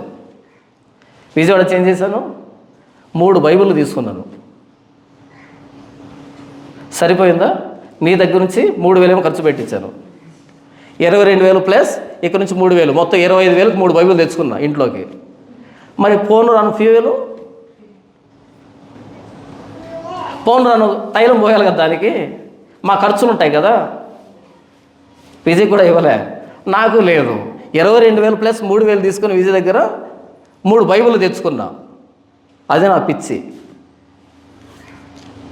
నేను వెళ్తే విజయ్, నేను చాలా సందర్భాల్లో పలానా పుస్తకం ఎలాగుంది, పలానా పుస్తకం ఎలా ఉందంటే చాలా మంది పుస్తకాలు కొనడం ప్రారంభించారు. విజయవాడ నుంచి ఒక అబ్బాయి చెప్పిన మాట ఏంటంటే, యాత్రికుని ప్రయాణం అని హతసాక్షుల పుస్తకం నేను ప్రసంగం మాట్లాడితే స్టాక్ ఉన్నాయి అక్కడ. యాత్రికుని ప్రయాణం హతసాక్షుల పుస్తకాలు స్టాక్ ఉన్నాయి, 10-12 ఉండుంటాయి. టఫీ అని అయిపోయాయి. ఈ అబ్బాయి వెళ్ళి అడిగితే, అన్న ఏం జరిగింది, రిపీటెడ్గా ఈ వారం అంతా ఆ 2 పుస్తకాల కోసమే వస్తున్నారంతా అని అడిగారంట ఆయన. నేను ప్రసంగం చేస్తే పుస్తకాలు కొనడానికి ప్రేరేపించబడ్డారు. మరి అన్ని రోజుల నుంచి దుమ్ము పట్టుకుని పోయాయి కదా. ఇది గర్వమా? అతిశయం. పుస్తకాలు చదవండి, బైబిల్ బుక్ స్టోర్కి వెళ్ళండి, బైబిల్ సంబంధించినటువంటి రీసెర్చ్ ఆర్టికల్స్ ఉంటాయి, పుస్తకాలు ఉంటాయి, హిస్టరీ ఉంటుంది, అవి తీసుకోండి, చదవండి, చదివితే జ్ఞానం వస్తుంది, అలా క్రీస్తును ప్రకటించండి అని చెబుతాం. అంతకుముందు ఏం అమ్ముడు పోయేటి తెలుసా? యేసన్న గారి జీవిత చరిత్ర పోయేది బాగా. నేను ప్రసంగం చేసిన తర్వాత హతసాక్షులు, యాత్రికుల ప్రయాణం ఏమైంది? ఈ వారంలో చాలామంది వచ్చి అవే అడుగుతున్నారు, ఏమైంది? మొదట నేను వెలుగొన్నాను కాబట్టి, నేను చదివాను కాబట్టి, అది విన్న వాళ్ళంతా పుస్తకాలు. మన ప్రసంగాలు వినేవాడు పుస్తకాలు కొంటాడు. మన ప్రసంగాలకు దూరంగా ఉన్నవాడు మోటో కార్డులు, వాగ్దానాలు, కీ చైన్లు, ఇంకేముంటాయి, కర్చీపులు, చాపలు, పెన్నులు, ప్యాడ్లు కొంటారు. అతిశయం అంటారు దీన్ని. బైబిల్ తెలిసిన వాడు మాట్లాడే మాట ఇంత ఖచ్చితంగా ఉంటుంది. ఖండిస్తాం, గద్దిస్తాం, బుద్ధి చెప్తాం. ఎవరికి భయపడవు, ఎవరికి లోబడవు. కేసులు పెడితే పెట్టుకోవచ్చు కాక, ఇబ్బంది ఏమీ లేదు. క్రీస్తుకి కొత్త కాదు కేసులు, అపోస్తలుడైన పౌలుకి కొత్త కాదు. నా పేరే అది. బాప్తిస్మం తల తీయించుకున్నాడు, ఇబ్బంది ఏమీ లేదు. తూరు పట్టణం గర్వించింది కాబట్టి నాశనం వచ్చింది. అతిశయిస్తే నాశనం రాదు. ఎవడైనా అతిశయిస్తే తాను క్రైస్తవుడైనందుకు అతిశయించాలి, క్రీస్తు నిమిత్తం అతిశయించాలి. నా అతిశయం క్రీస్తు కాబట్టి ప్రతి లేఖనంలోంచి క్రీస్తు బయటకు వస్తాడు. నేను నాకు ఆయన చెప్తున్నాడు ప్రసంగం, నేను చెప్పే ప్రసంగం చెప్తున్నాడు. అన్న మీ ప్రసంగం వెరీ క్లియర్. ఏంటంటే పాత నిబంధనలో స్టార్ట్ చేస్తారు, కొత్త నిబంధనకు ముడి పెడతారు, రెండు కలిపి క్రీస్తును బయటికి తీసుకొని వస్తారు. వెరీ సింపుల్ అన్న. మీ ప్రసంగం చాలా సింపుల్ అన్న. పాత నిబంధనలో స్టార్ట్ చేస్తారు, కొత్త నిబంధనకు లింకప్ చేస్తారు అన్నీ. అక్కడి నుంచి ఎవరు బయటకు వస్తారు? ప్రభువైన యేసుక్రీస్తు వారి సువార్త బయటకు వస్తుంది. కానీ ఎందుకు అర్థం కావట్లేదు అన్న జనాలకు అంటున్నాడు ఆయన. ఇంతే కదా ప్రసంగం అంటే, ఇంకేమైనా ప్రకటించాలి? పాత నిబంధన టచ్ చేస్తే, కొత్త నిబంధన టచ్ చేస్తే, క్రీస్తు సువార్త బయటకు వచ్చా. ఎంత లోపల అతిశయం లేకపోతే నా ప్రభువైన యేసుక్రీస్తు వారి మీద ఈ ప్రసంగం బయటకు వస్తుంది. ఎప్పుడైనా దశంభాగం గురించి ప్రసంగం చేశామా? చెయ్యం. ఎప్పుడైనా అద్భుతాలు, దీవెనలు, ఆశీర్వాదాలు అన్నామా? అన్నాము. నా అతిశయం ప్రభువైన యేసుక్రీస్తు కాబట్టి యూదులు సూచక్రియలు అడుగుతున్నారు, గ్రీసు దేశస్తులు జ్ఞానాన్ని అడుగుతున్నారు. మేము సిలువ వేయబడిన క్రీస్తును ప్రకటిస్తున్నాం. అతిశయం ఇది, కాన్ఫిడెన్స్ ఇది. యేసు ప్రభు సిలువ సమస్తానికి పరిష్కారం. మన ఛానల్ పేరేంటి తెలుసా? Jesus Christ the only solution. యేసు ప్రభువే అన్నింటికి పరిష్కారం అని. ఎంత గర్వం ఉంటే, ఎంత అతిశయం ఉంటే, ఎంత కాన్ఫిడెన్స్ ఉంటే ఆ టైటిల్ పెడుతుంది చెప్పు. ఏంటి అన్నింటికి యేసు ప్రభు సిలువే పరిష్కారం అని చెబుతాను. ఇది ఏమంటారు? యారోగెన్స్ కాదు, ఇది కాన్ఫిడెన్స్. అంతగా యేసు ప్రభువుని అర్థం చేసుకున్నాం. ఎందుకు ఇక్కడ ఇంతసేపు ఆగాను అంటే, మన మీద వస్తున్నటువంటి నింద ఏంటంటే, నీకు నచ్చిన పాస్ పేరు చెప్పంటే నేనే అన్నావు, నేనే అని అంటాను. ఈరోజు కాదు, చచ్చేంతవరకు ఇదే అంటాను. ఎందుకంటే నేనేంటో నాకు తెలుసు కాబట్టి. మిగిలిన ప్రపంచాన్ని చూడకుండా కళ్ళు మూసుకొని కూర్చోలేను. అందరి ప్రసంగాలు చూస్తాను, ఎవరేం మాట్లాడుతున్నారు, ఎలాంటిది వస్తుంది, ఏం పోతుంది, మొత్తం అంతా చూస్తాను. ఎక్కడ మ్యాచ్ అవ్వట్లే, లేఖనాల దగ్గర వచ్చి నిలవబడట్లే. ఏదో ఒక వచనం తీసుకుంటారు, ఒక గంట ఒక స్పూన్ వేసి, ఒక బాటిల్లో నీళ్ళు వేసి మజ్జిగ జల కొడతారే, అలా మజ్జిగ జల కొట్టినట్టు కొట్టి, ఇదిగో మజ్జిగ. గడ్డ పెరిగిస్తాం మనం, మీరు మజ్జిగ జల కొట్టుకోండి. ఒక స్పూన్ వేసి బాటిల్ నీళ్ళలో జలకొట్టుకునే పరిస్థితి వద్దు. మొత్తం గడ్డ పెరిగే ఉంటుంది. ఇక్కడ రా మెటీరియల్ ఉంటుంది, నీ ఇష్టం, ఎన్ని మజ్జిగ చేసుకోవచ్చు. రా మెటీరియల్ ఇది. కరోనా టైంలో ఒక ప్రిన్సిపల్, ఆయన శ్రీకాకుళం ఏజెన్సీ ప్రాంతంలో ఉంటాడు. ఆయన కాల్ చేశాడు, బ్రదర్ నా మనస్సాక్షి నన్ను గద్దిస్తుంది బ్రదర్, మీకు చెప్పాలి, చెప్పి తీరాలి. ఏం చెప్పాలన్నట్టు ఆయన అన్నాడు, బ్రదర్ మొన్న నేను ప్రసంగం చేశాను. ఏ ప్రసంగం? నాబాలు గుండె అని ఒక ప్రసంగం ఉంది, అది విన్నాడు ఆయన. అది విని వాళ్ళ సర్కిల్లో చెప్పుకున్నాడు ఆయన. చెప్పిన తర్వాత అందరూ అబ్బా ఏం చెప్పారు సార్, అసలు ఏంది సార్ ఆ ప్రసంగం అని చెప్పి పొగడ్తలతో ముంచెత్తారంట. ఆయన కాల్ చేసి, వాళ్ళు పొగుడుతున్న ప్రతిసారి అన్న మీరే గుర్తొచ్చారన్న, ఇది మీది కదా, దొంగలించాను కదా, కనుక మీకు చెప్తున్నాను, మీ ప్రసంగాలు వాడుకోవచ్చా అని అన్నాడు ప్రిన్సిపల్. ఒక ఆయన, నాది కాదు దేవుంది, వాడుకో. ఒక ఆమె బీఈడి స్టూడెంట్, ఆమె ప్రసంగం చేసింది. ఆసాపు మత్సరపు కీర్తన అని ప్రసంగం చేశాను. దాన్ని తీసుకుని వెళ్ళి ప్రసంగం చేసింది. ప్రసంగం అంతా అయిపోతే అందరూ అద్భుతంగా చెప్పామన్నారంట. అంతా అయిపోయిన తర్వాత పెద్ద ఆయన ఉన్నాడు అక్కడ, సంఘ పెద్ద ఆయన. అంటే అమ్మ ఇది నీ ప్రసంగం కాదు కానీ ఈ ప్రసంగం చేసింది ఎవరో చెప్పు అన్నాడంట.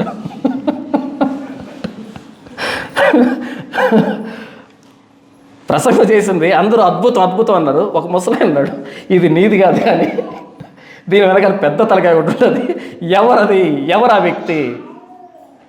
ఆవిడ ఫోన్ చేసి, అన్న మీ ప్రసంగం చెప్పినా సరే కనుక్కుంటున్నారన్న, ఇది నీది కాదు. అది ప్రభు మహిమ కోసం చెప్పాను కాబట్టి ఆ ప్రసంగం వచ్చింది. నా మహిమ కోసం చెప్పింది కాదు అది. నీకు నచ్చిన పాస్టర్ ఎవరంటే నేనే అనే కాన్ఫిడెన్స్ లేని రోజు సేవను వదిలిపెట్టేసి బేలుదారి పనికి వెళ్ళండి, ఉత్తమం. మీ వల్ల మంచి భవనాలు కట్టబడతాయి. అదే నేను మంచి పాస్టర్ కదండి, ఆయన పాస్టర్ ఈయన పాస్టర్ అంటే నీ వల్ల సంఘం కూలిపోతుంది. ఆ కాన్ఫిడెన్స్ లేకుండా ఎందుకు వచ్చావు సేవకి? అవునా? నిన్న నా స్టూడెంట్ ఒక బాబు చెప్తాను, సార్ ప్రతిరోజు హైదరాబాద్కి ఒక కంపెనీకి 2000 మంది వస్తారు సార్ ఇంటర్వ్యూస్కని. 2000 మందిలో ఇంటర్వ్యూస్కి ఈ పాప వెళ్ళింది అనుకో, నేనెంత, నా బతుకెంత అంటే ఎందుకు వెళ్ళావు అక్కడికి? 2000 మందితో పోరాటం చేసి నాకే కావాలి జాబ్ అంటే వెళ్ళు లోపలికి. 20 జాబులకి 2000 మంది వస్తారంట. నేనేంటి, నా బతుకేంటంటే ఏం చేస్తా అక్కడికి వెళ్ళి? చప్పట్లు తడతావా? నేనే నిజమైన పాస్టర్ని అనే కాన్ఫిడెన్స్ ఉన్నవాడే పాస్టర్ అవుతాడు. నేను కాదు, నా ముఖం, ఆయన పాస్టర్ అయితే ఆ కాన్ఫిడెన్స్ లేనప్పుడు ఏం చేస్తావు? ఈ బైబిల్ పక్కన పెట్టేసి ఒక తాపీ కొనుక్కొని బేల్దారి పనికి వెళ్తే మంచి మంచి భవనాలు కడతావు. అక్కడ కూడా చెప్పు నేనే మంచి బేల్దారిని, అక్కడ చెప్పకు ఆయన మంచి బేల్దారి, ఈయన మంచి బేల్దారి చెప్పకు. ఏ ఫీల్డ్లో ఉంటావో ఆ ఫీల్డ్లో మనల్ని కొట్టేవాడు ఉండకూడదు. ఆ కాన్ఫిడెన్స్ లేనప్పుడు వదిలిపెట్టడం మంచిది. తూరు గర్వించింది, దేవుని నమ్మలే.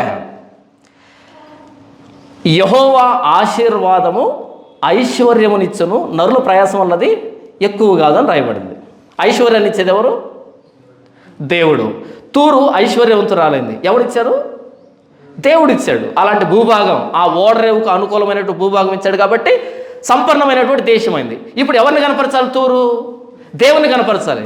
ఒకవేళ తూరు తనకున్న ఐశ్వర్యాన్ని బట్టి దేవుని కనపరచుంటే తూరు ఏమై ఉండేది? భక్తి పరురాలై ఉండేది. దేవునికి మహిమ. కానీ నా వర్తకం చేత నేను సంపాదించాను కదా అని అనుకుంది కాబట్టి తూరు నాశనమైంది. నాశనానికి ముందు గర్వం నడుస్తుంది. నేను ఎప్పుడు చెబుతాను, ఇది నాది కాదు ప్రసంగం, నా మాట కాదు ఇది, నా మాట నన్నే భయపెడుతుంది. ఈరోజు చేసిన ప్రసంగం అనేది దేవుడు ఇచ్చాడు, నేను ప్రసంగం చేశాను. చాలా సందర్భాలు నేను మాట్లాడితే వెళ్ళి, అన్న మీరు నా కోసమే మాట్లాడారా అంటారు చాలామంది. నాకు తెలియదు అక్కడున్న పరిస్థితుల్లో అచ్చుగుద్దినట్టు నాకే చెప్పారన్నా మీరు. ఎందుకంటే నువ్వు చేసుకున్న ప్రార్థనకి దేవుడు నీకు సమాధానం ఇచ్చాడు నా ద్వారా, అంతే. లేఖనం మాట్లాడినప్పుడు, లేఖనాన్ని వ్యాఖ్యానించినప్పుడు మానవ హృదయానికి తగులుతుంది అది. ఎందుకంటే వాక్యము జీవం కలిగింది కాబట్టి. దేవుని నోటి నుండి వచ్చిన మాట దేవుని చేత సృజించబడిన మనతో మాట్లాడుతుంది. తూరు ఎందుకు నాశనం అయిందంటే గర్వించింది కాబట్టి. జాన్పాల్, నువ్వు నాశనం అయిపోతావు, నువ్వు గర్విస్తువి అంటే సారీ జరగదు. ఎందుకు అంటే దేవుడిచ్చినటువంటి మాట. ప్రతి సందర్భంలో దేవునికి మహిమ. ఆయన ఇచ్చాడు. తలాంతు అనేది మనం సంపాదిస్తే రాదు, అది దేవుడిస్తే వస్తుంది. తలాంతు అనేది దేవుడిచ్చేటువంటి వరం. నాకు ప్రసంగం చేస్తే తలాంతు ఇచ్చాడు ఆయన, కాబట్టి నేను ప్రసంగం చేస్తాను. ఇది నా కష్టాన్ని బట్టి వచ్చింది కాదు, దేవుడిచ్చినటువంటి తలాంతు అది. 27వ అధ్యాయం 1వ వచనం నుంచి 8వ వచనం వరకు తూరు గర్వించింది. నాశనానికి ముందు గర్వం నడుస్తుంది, ఇప్పుడు నాశనం వస్తుంది దానికి. చూడండి ఎందుకు అది గర్వించింది అంటే దాని నిర్మాణం, దాని ఓడలు ఎలాగున్నాయో చూసాం ఇంతవరకు. ఇప్పుడు తూరు సైనికులు ఎలా ఉన్నారు, తూరులో ఉన్నటువంటి వర్తకులు ఎలాంటి వాళ్ళు. తూరు గర్వించడానికి కారణాలు చెప్తున్నాను. తూరు గర్వించడానికి కారణం నెంబర్ 1, దాని ఓడ నిర్మాణాలు, అంత ఖరీదైనటువంటి ఓడలు, వాటి ప్రయాణాలు, ఇంపోర్ట్ అండ్ ఎక్స్పోర్ట్ చెప్పాను. ఇప్పుడు 9వ వచనం నుంచి తూరులో ఉన్నటువంటి ఆర్మీ, సైనిక వ్యవస్థ. నెంబర్ 2, తూరులో ఉన్నటువంటి వర్తకులు, వీళ్ళు ఎలాంటి వాళ్ళు చూద్దాం. 9వ వచనం. గెబలు పనివారిలో పని తెలిసిన పెద్దలు నీ ఓడలను బాగు చేయవారుగా ఉన్నారు. పని వాళ్ళు ఎలా ఉన్నారంట? గెబలు పనివారిలో పని తెలిసిన పెద్దలు నీ ఓడలను బాగు చేయవారుగా ఉన్నారు. సముద్రమందు నీ సరుకులు కొనుటకై సముద్ర ప్రయాణం చేయు నావికుల ఓడలన్నీ నీ రేవుల్లో ఉన్నవే. పారసీక దేశపు వారును, లూదు వారును, పూతు వారును నీ సైన్యంలో చేరి. ఎక్కడి నుంచి రిక్రూట్మెంట్ జరిగింది సైనికులకి? పారసీక దేశం. పారసీక దేశం అంటే ఏంటి? ఏది గుర్తొచ్చింది పారసీక దేశం అంటే? పారసీక దేశం రాజు అయిన కోరెషు ఉందా? కోరెష్ అంటే మహాచక్రవర్తి, మహాసామ్రాజ్యం అది. ఏది పారసీక దేశం అంటే? ఏది బబులోన్ అంటామే అది. ఆ మహాసామ్రాజ్యం నుంచి తూరులో సోల్జర్గా ఉండడానికి రిక్రూట్మెంట్కి ఆ నోటిఫికేషన్ పడితే అక్కడి నుంచి వచ్చారంట ఇక్కడ పనిచేయడానికి. చిన్న దేశం నుంచి పెద్ద దేశానికి వెళ్ళి పని చేసుకుంటారు. ఎక్కడేం జరిగిందంట? పారసీక దేశం నుంచి తూరుకు వచ్చి ఇక్కడ నావికులుగా, సైనికులుగా పనిచేస్తున్నారంటే ఎంత డబ్బు ఇస్తుందో. ప్రపంచ దేశాల్లో ధనవంతమైన దేశం ఏంటి? నాకు తెలిసి మీరు తప్పులో కాలేస్తారండి. అమెరికా డాలర్ విలువ ఎంత? బెహ్రెయిన్ ఉంది కదా, బెహ్రెయిన్ దినార్ అంటారా దాన్ని, ఏమంటారు? బెహ్రెయిన్ కరెన్సీకి వాల్యూ ఎక్కువ అని విన్నాను, నిజమా కదా నాకు తెలియదు కదా. బెహ్రెయిన్ ఆ కరెన్సీకి వాల్యూ ఎక్కువ. ఎంత ఉంటుంది బెహ్రెయిన్? అంత ఉంటుంది, చిన్నదే. దాని కరెన్సీకి వాల్యూ ఎక్కువ. బంగ్లాదేశ్ ఉందా, ఎంత పెద్ద ఉంటుంది, ఢాకా అంటారా దాన్ని, ఏమంటారు బంగ్లాదేశ్. అక్కడ కరెన్సీకి వాల్యూ తక్కువ. బెహ్రెయిన్ అన్నది చిన్న దేశం అయినా ధనవంతమైన దేశం, ఖరీదైనటువంటి దేశం అది. అలాగే తూర్ అన్నది చిన్నదైనా సరే ఎక్కడి నుంచి వచ్చారు? పారసీక దేశం నుంచి సైనికులు వచ్చారంట. 10వ వచనం, పారసీక దేశపు వారును, లూదు వారును, పూతు వారును నీ సైన్యముల్లో చేరి నీకు సిపాయిలుగా ఉన్నారు. వారు నీ డాళ్లను శిరస్త్రాణములను ధరించువారు, వారి చేత నీకు తేజస్సు కలిగెను. అలాంటి సైనిక వ్యవస్థ పెట్టుకొని తేజస్సు కలిగెను, ఎంత గర్వం వచ్చిందో. 11వ వచనం, అర్వాదు వారు నీ సైన్యములో చేరి చుట్టూ నీ ప్రాకారములకు డాళ్ళు తగిలించి చుట్టూ నీ ప్రాకారం మీద కావలి కాచి నీ సౌందర్యమును సంపూర్ణ పరిచెదరు. ఎంత సైనిక వ్యవస్థ. 12వ వచనం, ఇక్కడ మనకు అర్వాదు, లూతు, పూతువారు అని వ్రాయబడింది కదా, ఇవి మనకి ఇప్పుడు తెలీదు. యెహెజ్కేలు కాలంలో వీళ్ళు బలమైనటువంటి రాజ్యాలు వీళ్ళు. ఇప్పుడు మనకు అర్థం కాదు ఎవరని. ఇప్పుడు అమెరికాలో సీల్స్ అని ఉంటారు, సీల్స్, అమెరికాలో పనిచేసే సైనికుల ఒక విభాగం సీల్స్ అని ఉంటారు. వాళ్ళకి ఇచ్చే ఆ ట్రైనింగ్ ఉంటుంది, ఆ ట్రైనింగ్ చూడగానే చూస్తుండగా మనకు చెమటలు పడుతుంటాయి. ఇక్కడ వీన్ని లాడిని లేపేశారా వాళ్ళే. అంత కఠోరమైనటువంటి క్రమశిక్షణలో ఉంటారు వాళ్ళు. అంత వాళ్ళకి చెప్తారంట, ఆ ట్రైనింగ్ క్లాసులో చెప్తారంట, అటు ఇటు చూడండి అని అంటారంట. ఇటువైపు ఒకరిని ఇటువైపు చూడగానే వీళ్ళలో ఎవరో ఒకరు ఉండరు, లేదా నువ్వే ఉండకపోవచ్చు. ఈ ట్రైనింగ్ దేనికి అంటే మీరు బ్రతకడానికి కాదు, ఎవడెప్పుడు పోతాడో తెలియదు, ఇప్పుడే చూసుకోవడం చెప్తారంట. ప్రాణం పోయినా పర్లేదు దేశం కోసం అనేటువంటి వ్యవస్థ వాళ్ళది. ఇప్పుడు మనకు అర్థమయ్యే భాష. అప్పట్లో లూదు కానీ, పూతు కానీ, అర్వాదు కానీ, ఈ పారసీక దేశం కానీ వీళ్ళు ఎవరు అంటే అంత నిష్ణాతులు, అంత దేహదారుఢ్యం కలిగిన వాళ్ళు, అంత నిపుణులు. వారి సైనిక శిక్షణలో తరఫీదు పొందిన వాళ్ళు. 11వ వచనం, అర్వాదు వారు నీ సైన్యంలో చేరి చుట్టూ నీ ప్రాకారములకు డాలు తగిలించి చుట్టూ నీ ప్రాకారం మీద కావలు కాచి నీ సౌందర్యమును సంపూర్ణ పరిచెదరు. 12వ వచనం, నానా విధములైన సరుకులు నీలో విస్తారముగా ఉన్నందున. ఇంతవరకు సైనికులు అయిపోయారు, ఇప్పుడు వర్తకులు. నానా విధములైన సరుకులు నీలో విస్తారముగా ఉన్నందున తార్షీసు వారు నీతో వర్తకం చేయదురు. తార్షీసు అంటే చాలా దూరం. దేవుడు యోనాతో చెప్పాడు నీనెవెకు వెళ్ళమని. ఈయన ఎక్కడికి వెళ్ళాడు? తార్షీస్కి వెళ్ళాడు కదా. తార్షీస్ అంటే స్పెయిన్ అంటారు దాన్ని, స్పెయిన్ కావచ్చు అని ఒక అంచనా. స్పెయిన్ అంటే చాలా దూరం, చాలా దూరంలో ఉన్నటువంటి ఆ ప్రాంతం నుంచి నీకు ఇంపోర్ట్ అవుతున్నాయి వస్తువులు. తార్షీస్ వారు నీతో వర్తకం చేయదురు. వెండియు, ఇనుమును, తగరమును, సీసమును ఇచ్చి నీ సరుకులు కొనుక్కుందరు. వాళ్ళు ఇవి ఇచ్చి ఈ సరుకులు కొనుక్కుంటున్నారంటే ఎంత క్వాలిటీ తయారు చేస్తున్నారు, ఎంత నాణ్యమైన వస్తువులు ఇవి. ఇంత వర్తకం జరుగుతుంది. తర్వాత గ్రేకీయులను, తుబాలు వారును, మెషకు వారును నీలో వర్తక వ్యాపారం చేయొచ్చు. నరులను, ఇత్తడి వస్తువులను ఇచ్చి నీకు నీ సరుకులు కొనుక్కుందరు. నరులను ఇస్తున్నారంటే ఇతర వస్తువులు ఇస్తున్నారంట. ఎవరు? గ్రీకు వాళ్ళు. గ్రీక్ అంటే గొప్ప దేశం, గొప్ప సామ్రాజ్యం కదా. కానీ తూరుకి వాళ్ళు జనాలను ఇచ్చి మాకు వస్తువులు కావాలి కొనుక్కుంటున్నారు. తర్వాత తోగర్మ వారు గుర్రములను, యుద్ధాశ్వములను, కంచరగాడిదలను ఇచ్చి నీ సరుకులు కొనుక్కుందరు. దదాను వారును నీతో వర్తక వ్యాపారం చేయుదురు. చాలా ద్వీపములు వర్తకములు నీ వశమును ఉన్నవే. వర్తకులు దంతమును, కోవిదారు మ్రాణును ఇచ్చి నీ సరుకులు కొనుక్కుందరు. నీ చేత చేయబడిన వివిధ వస్తువులను కొనుక్కున్నట్టుకై సిరియనులు నీతో వర్తక వ్యాపారం చేయుదురు. వారు పచ్చరాళ్లను, ఓదారంగు నూలుతో కట్టబడిన చీరలను, అవిసనార బట్టలను, పగడములను, రత్నములను ఇచ్చి నీ సరుకులు కొనుక్కుందరు. తూరుతో వ్యాపారం చేస్తున్నటువంటి బలమైనటువంటి రాజ్యాలు, దూరంలో ఉన్నటువంటి రాజ్యాలు తూరులో దొరికేటువంటి వస్తువులు కొనడానికి ఇష్టపడుతున్నారు. మీకు అర్థమయ్యే విధానంలో చెప్తాను. ఈ మధ్యలో ఒక వాచ్ గురించి విన్నాను. వాచ్, ఖరీదైన వాచ్, ఏదో ఏం పేరు అది, రోలెక్స్ వాచ్. మనం ఇక్కడ టౌన్కి వెళ్ళినా సరే 150 రూపాయలకు వాచ్ ఇస్తాడు. అలా నొక్కితే రంగురంగులుగా లైట్లు వెలుగుతాయి, భలే ఉంటాయి, టింగ్ టింగ్ అని వెలుగుతుంటాయి. కానీ రోలెక్స్ అనే వాచ్ ఉందంట, కోట్లలో పలుకుతుంది ధర.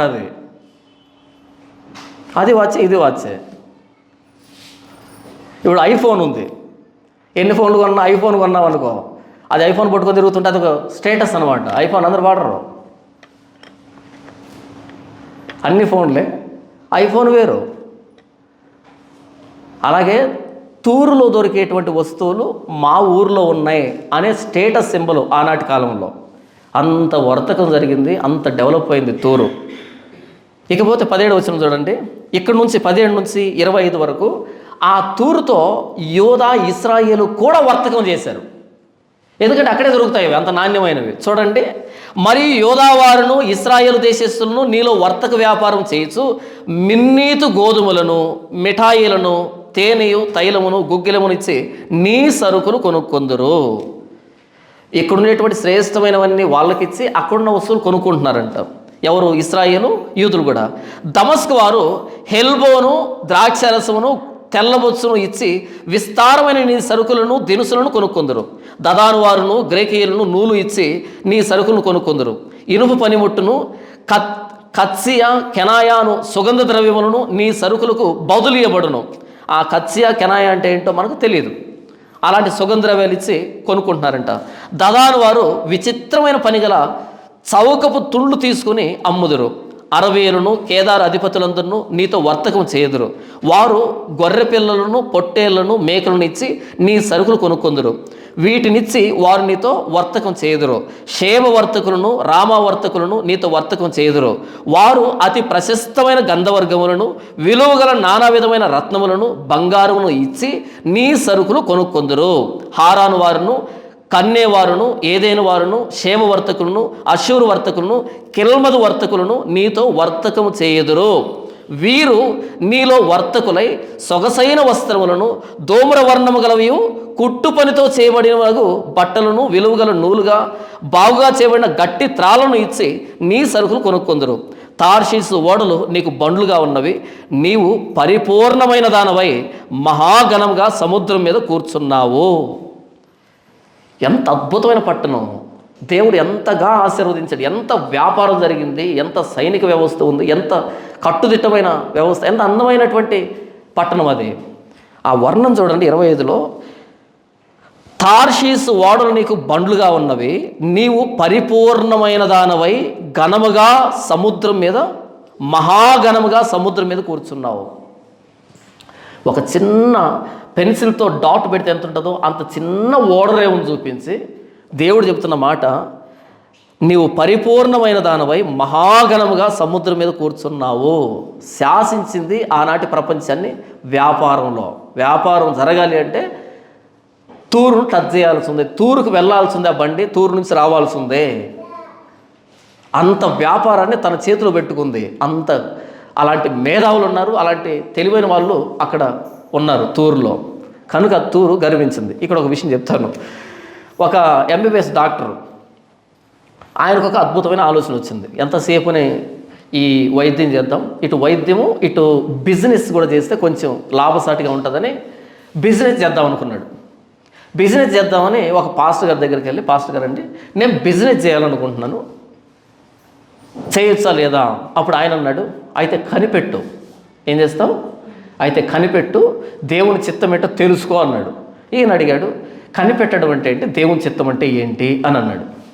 చెప్పండి, బిజినెస్కి దేవుని చిత్తం ఈయన చెప్తాడా? దేవుడు ప్రత్యక్షమై నాయన బిజినెస్ పెట్టు, కృపా టెక్స్టైల్స్ అని పెట్టు అని చెప్తాడా? చెప్పడు కదా. ఇమ్మాన్యుయల్ మిల్క్ సెంటర్, కృపా టెక్స్టైల్స్, డేవిడ్ గార్మెంట్స్ పెట్టొద్దు దయచేసి. ఆ పదాలు చాలా గొప్పవి. ఎవడో ఇక్కడ పెట్టాడు ఇమ్మాన్యుయల్ సెప్టిక్ ట్యాంక్ అని. ఏంటంట ఇమ్మాన్యుయల్ సెప్టిక్ ట్యాంక్ అని.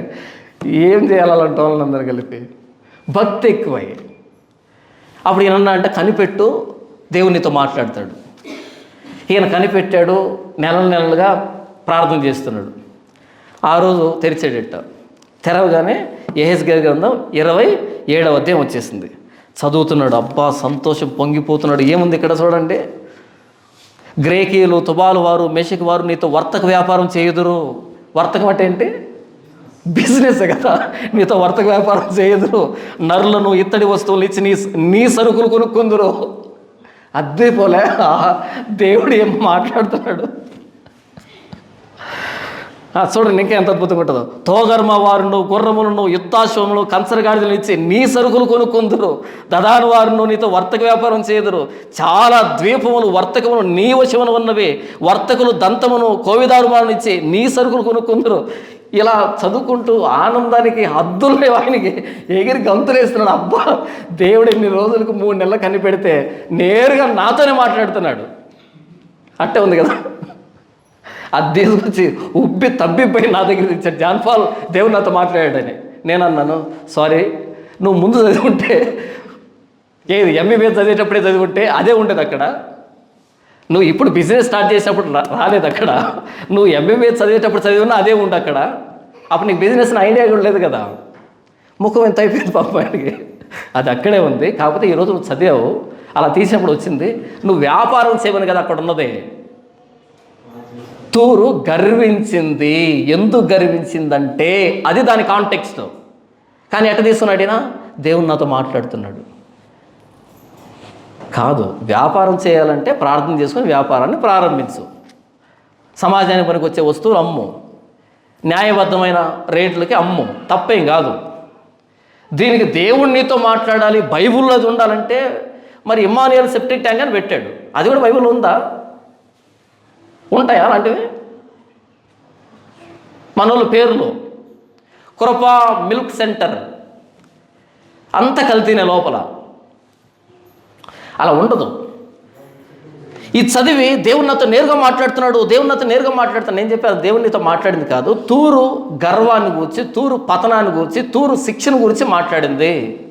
నా మాట విన్నాడా? వినలే. ఓపెన్ చేశాడు షాపు. 3 నెలల్లో లాస్, క్లోజ్ చేసుకొని ఇంటికి వెళ్ళిపోయాడు.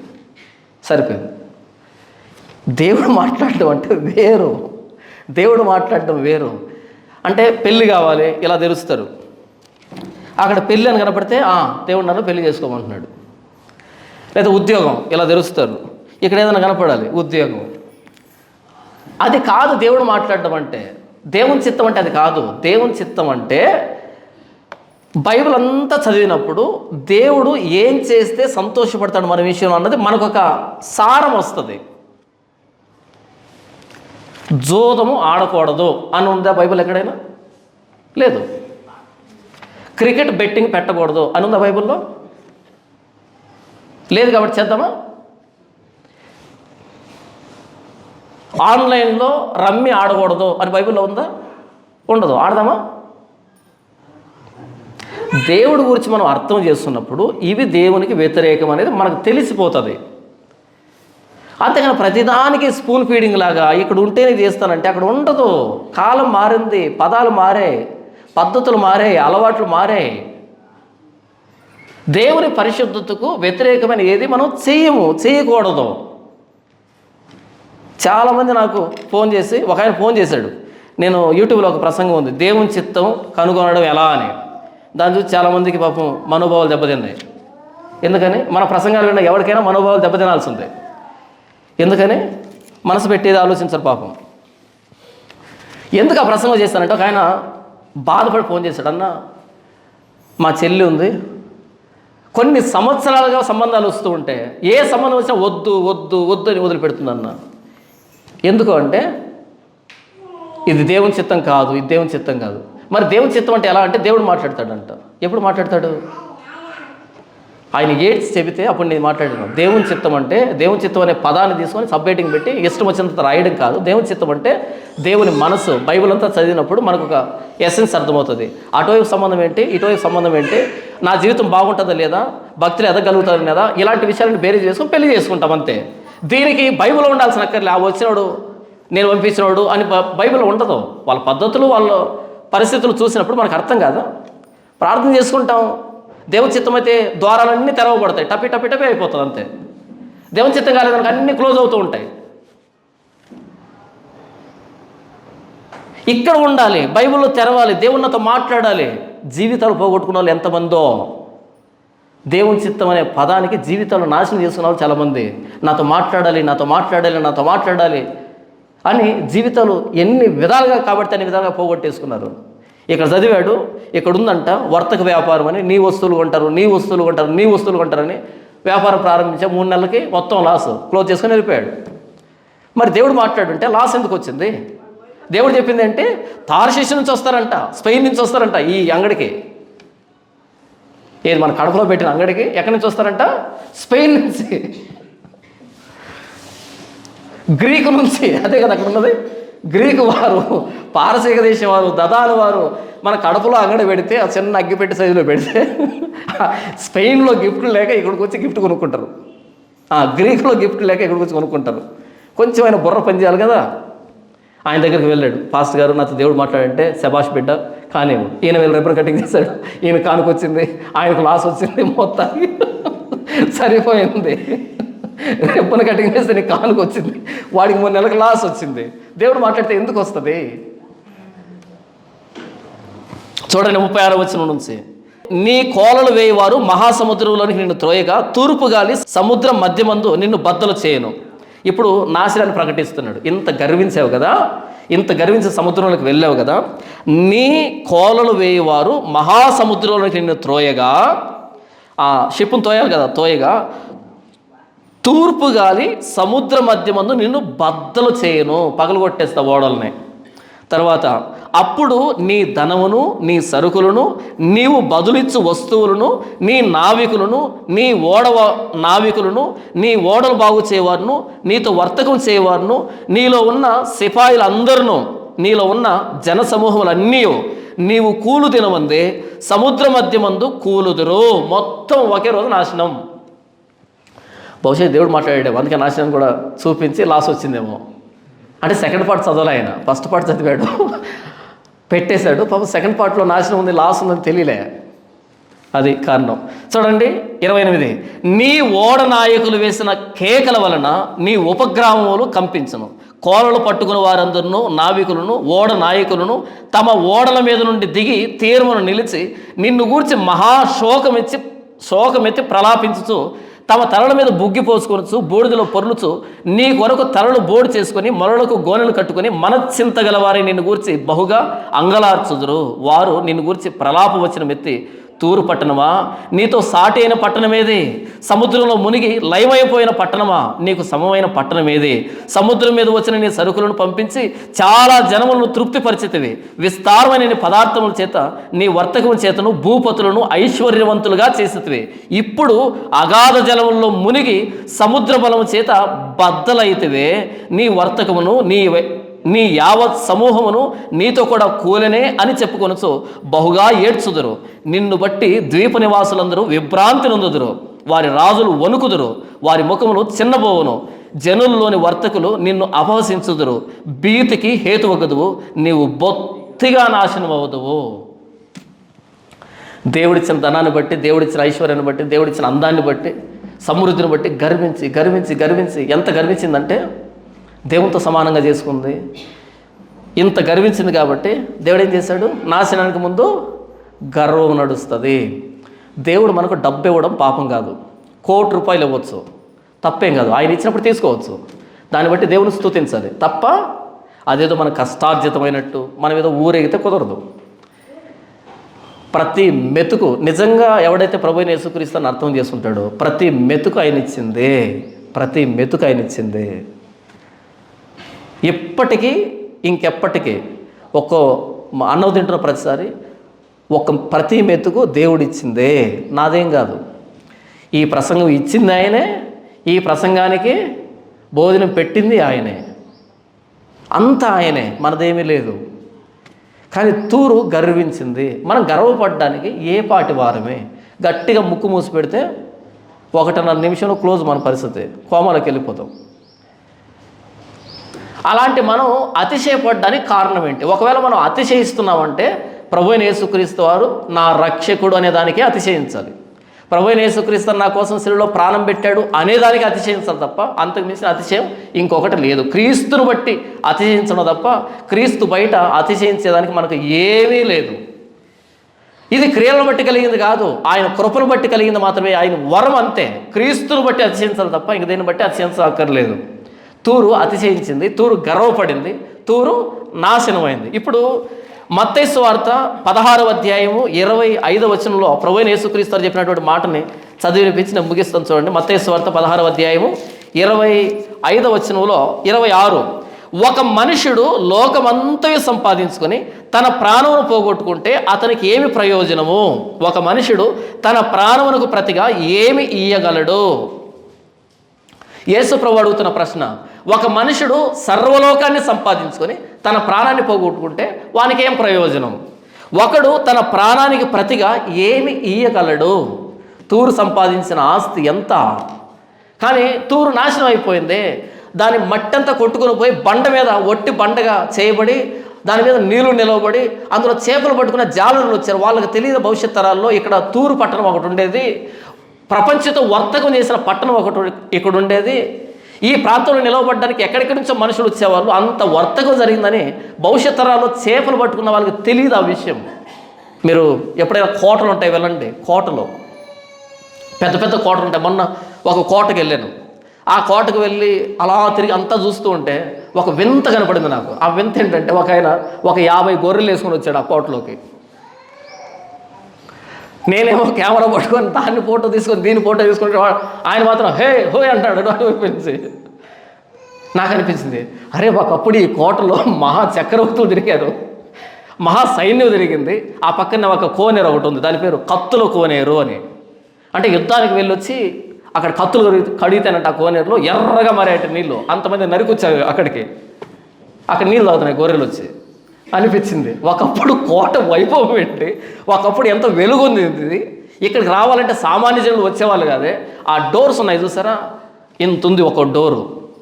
నేను అడిగాను, ఇది ఎలా ఓపెన్ చేస్తారంటే ఓపెన్ చేసే మనుషులు కాదు, ఏనుగులు ఓపెన్ చేస్తే కానీ ఓపెన్ కానీ డోర్లో నుంచి ఏమొచ్చాయి ఇప్పుడు లోపలికి? హే హుష్ హుష్ అన్నాడు ఆయన. గొర్రెలు వచ్చాయి. ఒకప్పుడు అక్కడ తూరు పట్టణం ఉండేది, ప్రపంచమంతా వర్తకం చేసింది. అక్కడ ప్రపంచ దేశం దాని వైపు చూసింది వర్తకం విషయంలో. అంత బలమైన పట్టణం, అందమైన పట్టణం, సౌందర్యమైన పట్టణం. భవిష్యత్ తరాల్లో 332లో అలెగ్జాండర్ పూర్తిగా నాశనం చేసిన తర్వాత అది మునిగిపోయిన తర్వాతి కాలంలో ఏం చేస్తున్నారంటే అక్కడ చేపలు పట్టుకుంటున్నారు. కేజీ 40 రూపాయలు చేపలు పట్టుకుంటున్నారు. ఆ చేపలు పట్టుకునే వాళ్ళకి తెలియని విషయం ఏంటంటే ఇక్కడ ఒక మహాపట్టణం ఉండేది, పరిపూర్ణ సౌందర్యం కలిగినటువంటి పట్టణం అది. ప్రపంచం దానివైపు చూచింది, ప్రపంచ దేశాలు అక్కడ ఉన్నాయి, అంత ఘనమైన పట్టణం ఉంది ఇక్కడ అని తెలియదు వాళ్ళకి. ఎందుకు తెలియదు? దాని మట్టి కూడా లేకుండా రాయి కనబడేట్టుగా కొట్టి ఆ నీళ్ళు వచ్చేసి కొట్టుకొని వెళ్ళిపోయాయి. ఒకడు సర్వలోకాన్ని సంపాదించి తన ప్రాణాన్ని పోగొట్టుకుంటే వానికి ఏం ప్రయోజనం? ఈరోజు చాలామంది క్రైస్తవ పాస్ను చూస్తే నాకు అదే అనిపిస్తుంది, ఏం చేస్తారు ఆ డబ్బుని అని. నేను నాకు పూర్వంబోకు అంటున్నాడు, ఏమని అంటున్నాడు తెలుసా? నేను మీ ఇంటికి వస్తే మీరు నాకు కానుక ఇవ్వరా? ఏంటంట? నేను మీ ఇంటికి వస్తే కానుక ఇవ్వరా? నేను మీ ఊరికి వచ్చాను, నాకు కానుక ఇవ్వండి అని అడుగుతున్నాడు. ఓపెన్గా, పబ్లిక్గా. సిగ్గు అనిపించదు? అవునా? నేను మీ ఊరికి వస్తే కానుక ఇస్తారు కదా, మీ ఇంటికి వస్తే కానుక ఇస్తారు కదా, మీ ఊరికి వచ్చాను, నాకు కానుక ఇవ్వండి అని అడుగుతున్నాడు. ఎంత సిగ్గు సచ్చిన ప్రకటన అది.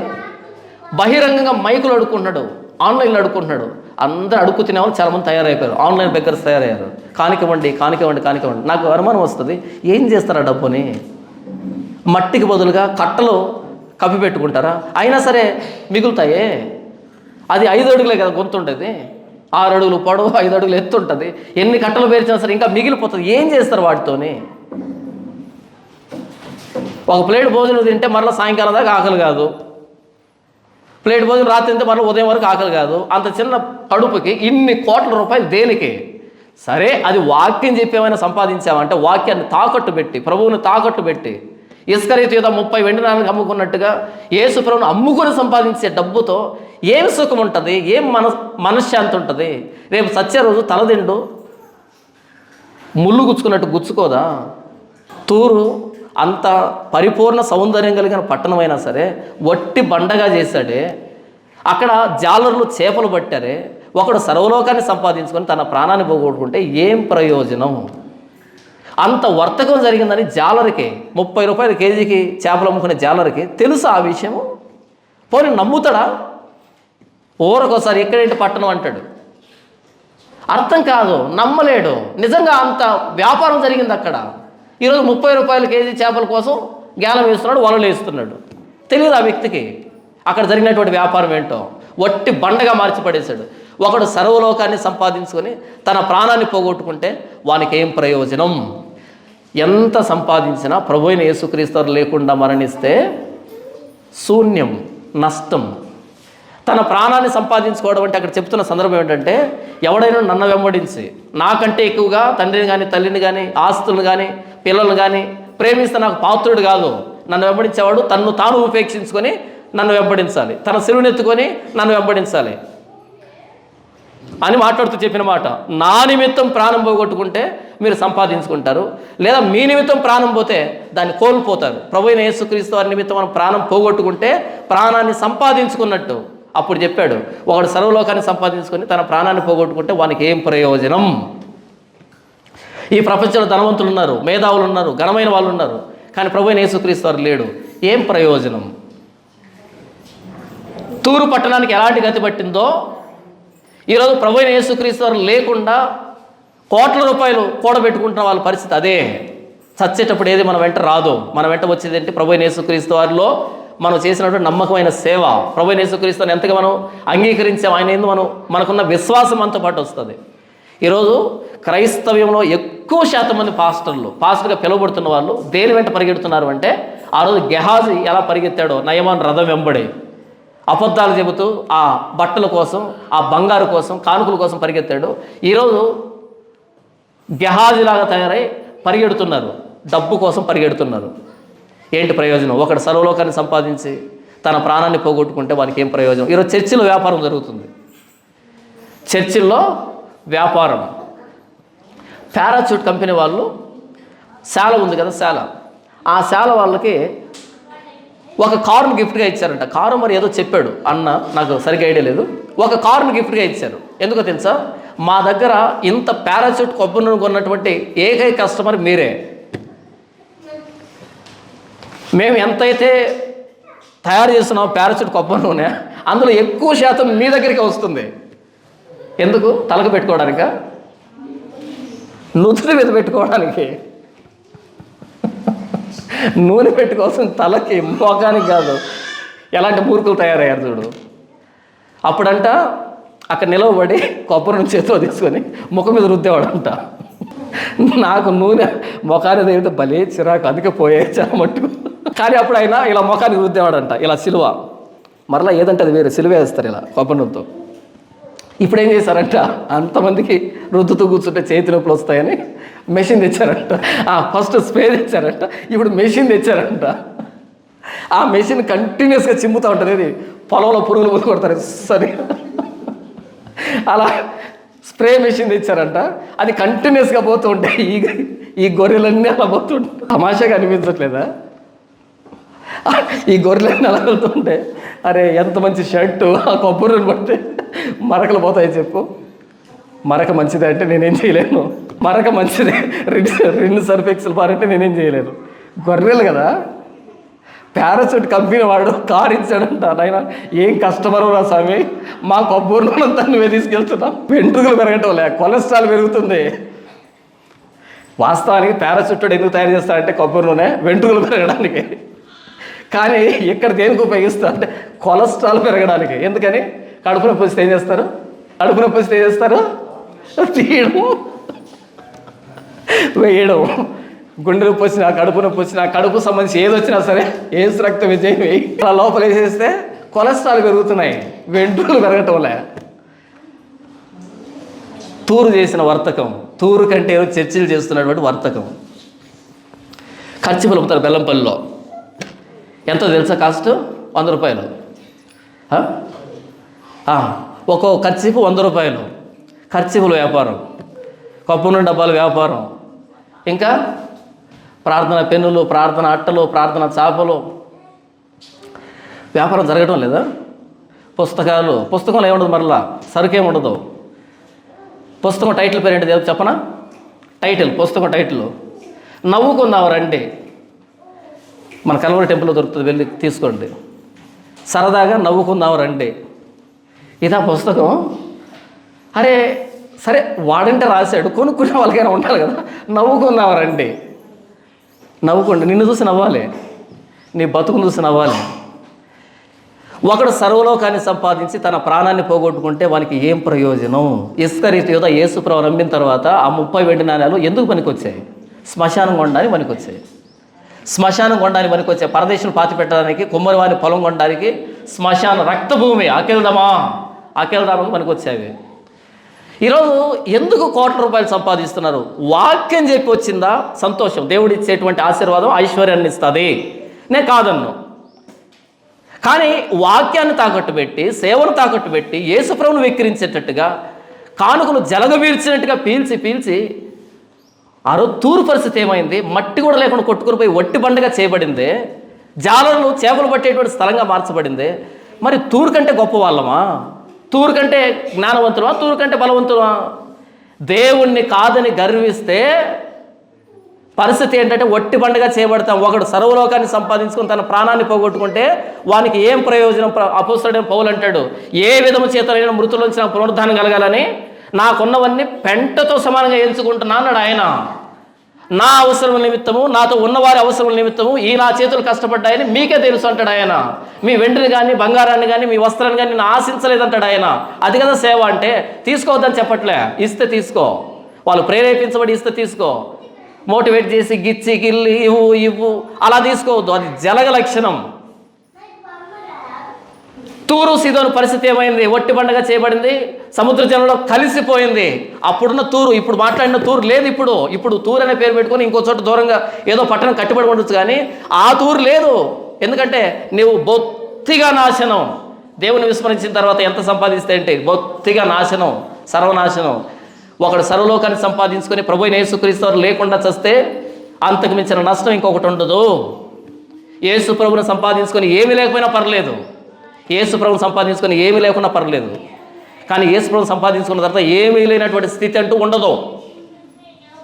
యేసు ప్రభువుని సంపాదించుకుంటే ఏమీ లేని స్థితి అంటూ ఉండదు. ఎందుకని? మీరు మొదట ఆయన రాజ్యమును, ఆయన నీతిని వెతకండి, అప్పుడు అవన్నీ అనుగ్రహించబడతాయి. మీరు మొదట దేవుని రాజ్యాన్ని, దేవుని నీతిని వెతికితే అప్పుడు అవన్నీ అనుగ్రహించబడతాయి.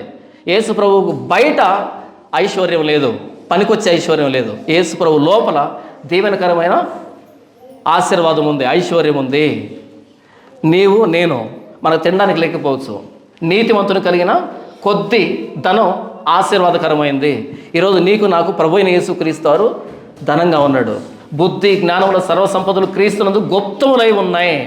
ప్రభువైన యేసుక్రీస్తు ధనవంతుడైన మన నిమిత్తం దరిద్రుడాయను. ప్రభువైన యేసుక్రీస్తు ధనవంతుడైన మన నిమిత్తం దరిద్రుడాయను. మనం యేసు ప్రభు ప్రాణం పెట్టేంత గొప్పోళ్ళమే.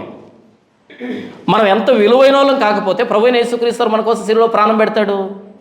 మన పాపాన్ని తీసివేయడానికి ప్రభువైన యేసుక్రీస్తు శిలువలో ప్రాణం పెట్టాడు అంటే ఎంత విలువైన వాళ్ళుగా చూస్తున్నాడు యేసు ప్రభు మనల్ని. దేవుడు తన స్వరక్తమిచ్చి సంపాదించిన సంఘం మనం. ప్రభువైన యేసుక్రీస్తు రక్తం గారిస్తే ఏర్పడినటువంటి సంఘం. యేసు ప్రభువును సంపాదించుకుందాం, యేసు ప్రభువును మాత్రమే సంపాదించుకుందాం. క్రీస్తును సంపాదించుకొని అని అంటాడు. నేను క్రీస్తును సంపాదించుకొని. తూరు సీదోన్లుగా ఈరోజు చర్చిలో వ్యాపారం జరుగుతుంది, రేపు వాటికి ఏమీ మిగలదు. నేను ధన్యులమే. ప్రభువైన యేసుక్రీస్తుని సంపాదించుకుందాం. ప్రభువైన యేసుక్రీస్తుని సంపాదించుకున్నాం, ఆయన మన జీవితంలో కలిగి ఉన్నాం. ఇది నిజమైన ఆశీర్వాదం, నిజమైన ధనం, నిజమైన భాగ్యం ఏంటంటే, సంపద ఏంటంటే ప్రభువైన యేసుక్రీస్తు మన జీవితంలో మనం కలిగి ఉన్నాం. దేవుడి వాక్యం దీవించును గాక. ఆమేన్. కళ్ళు మూసుకుందాం.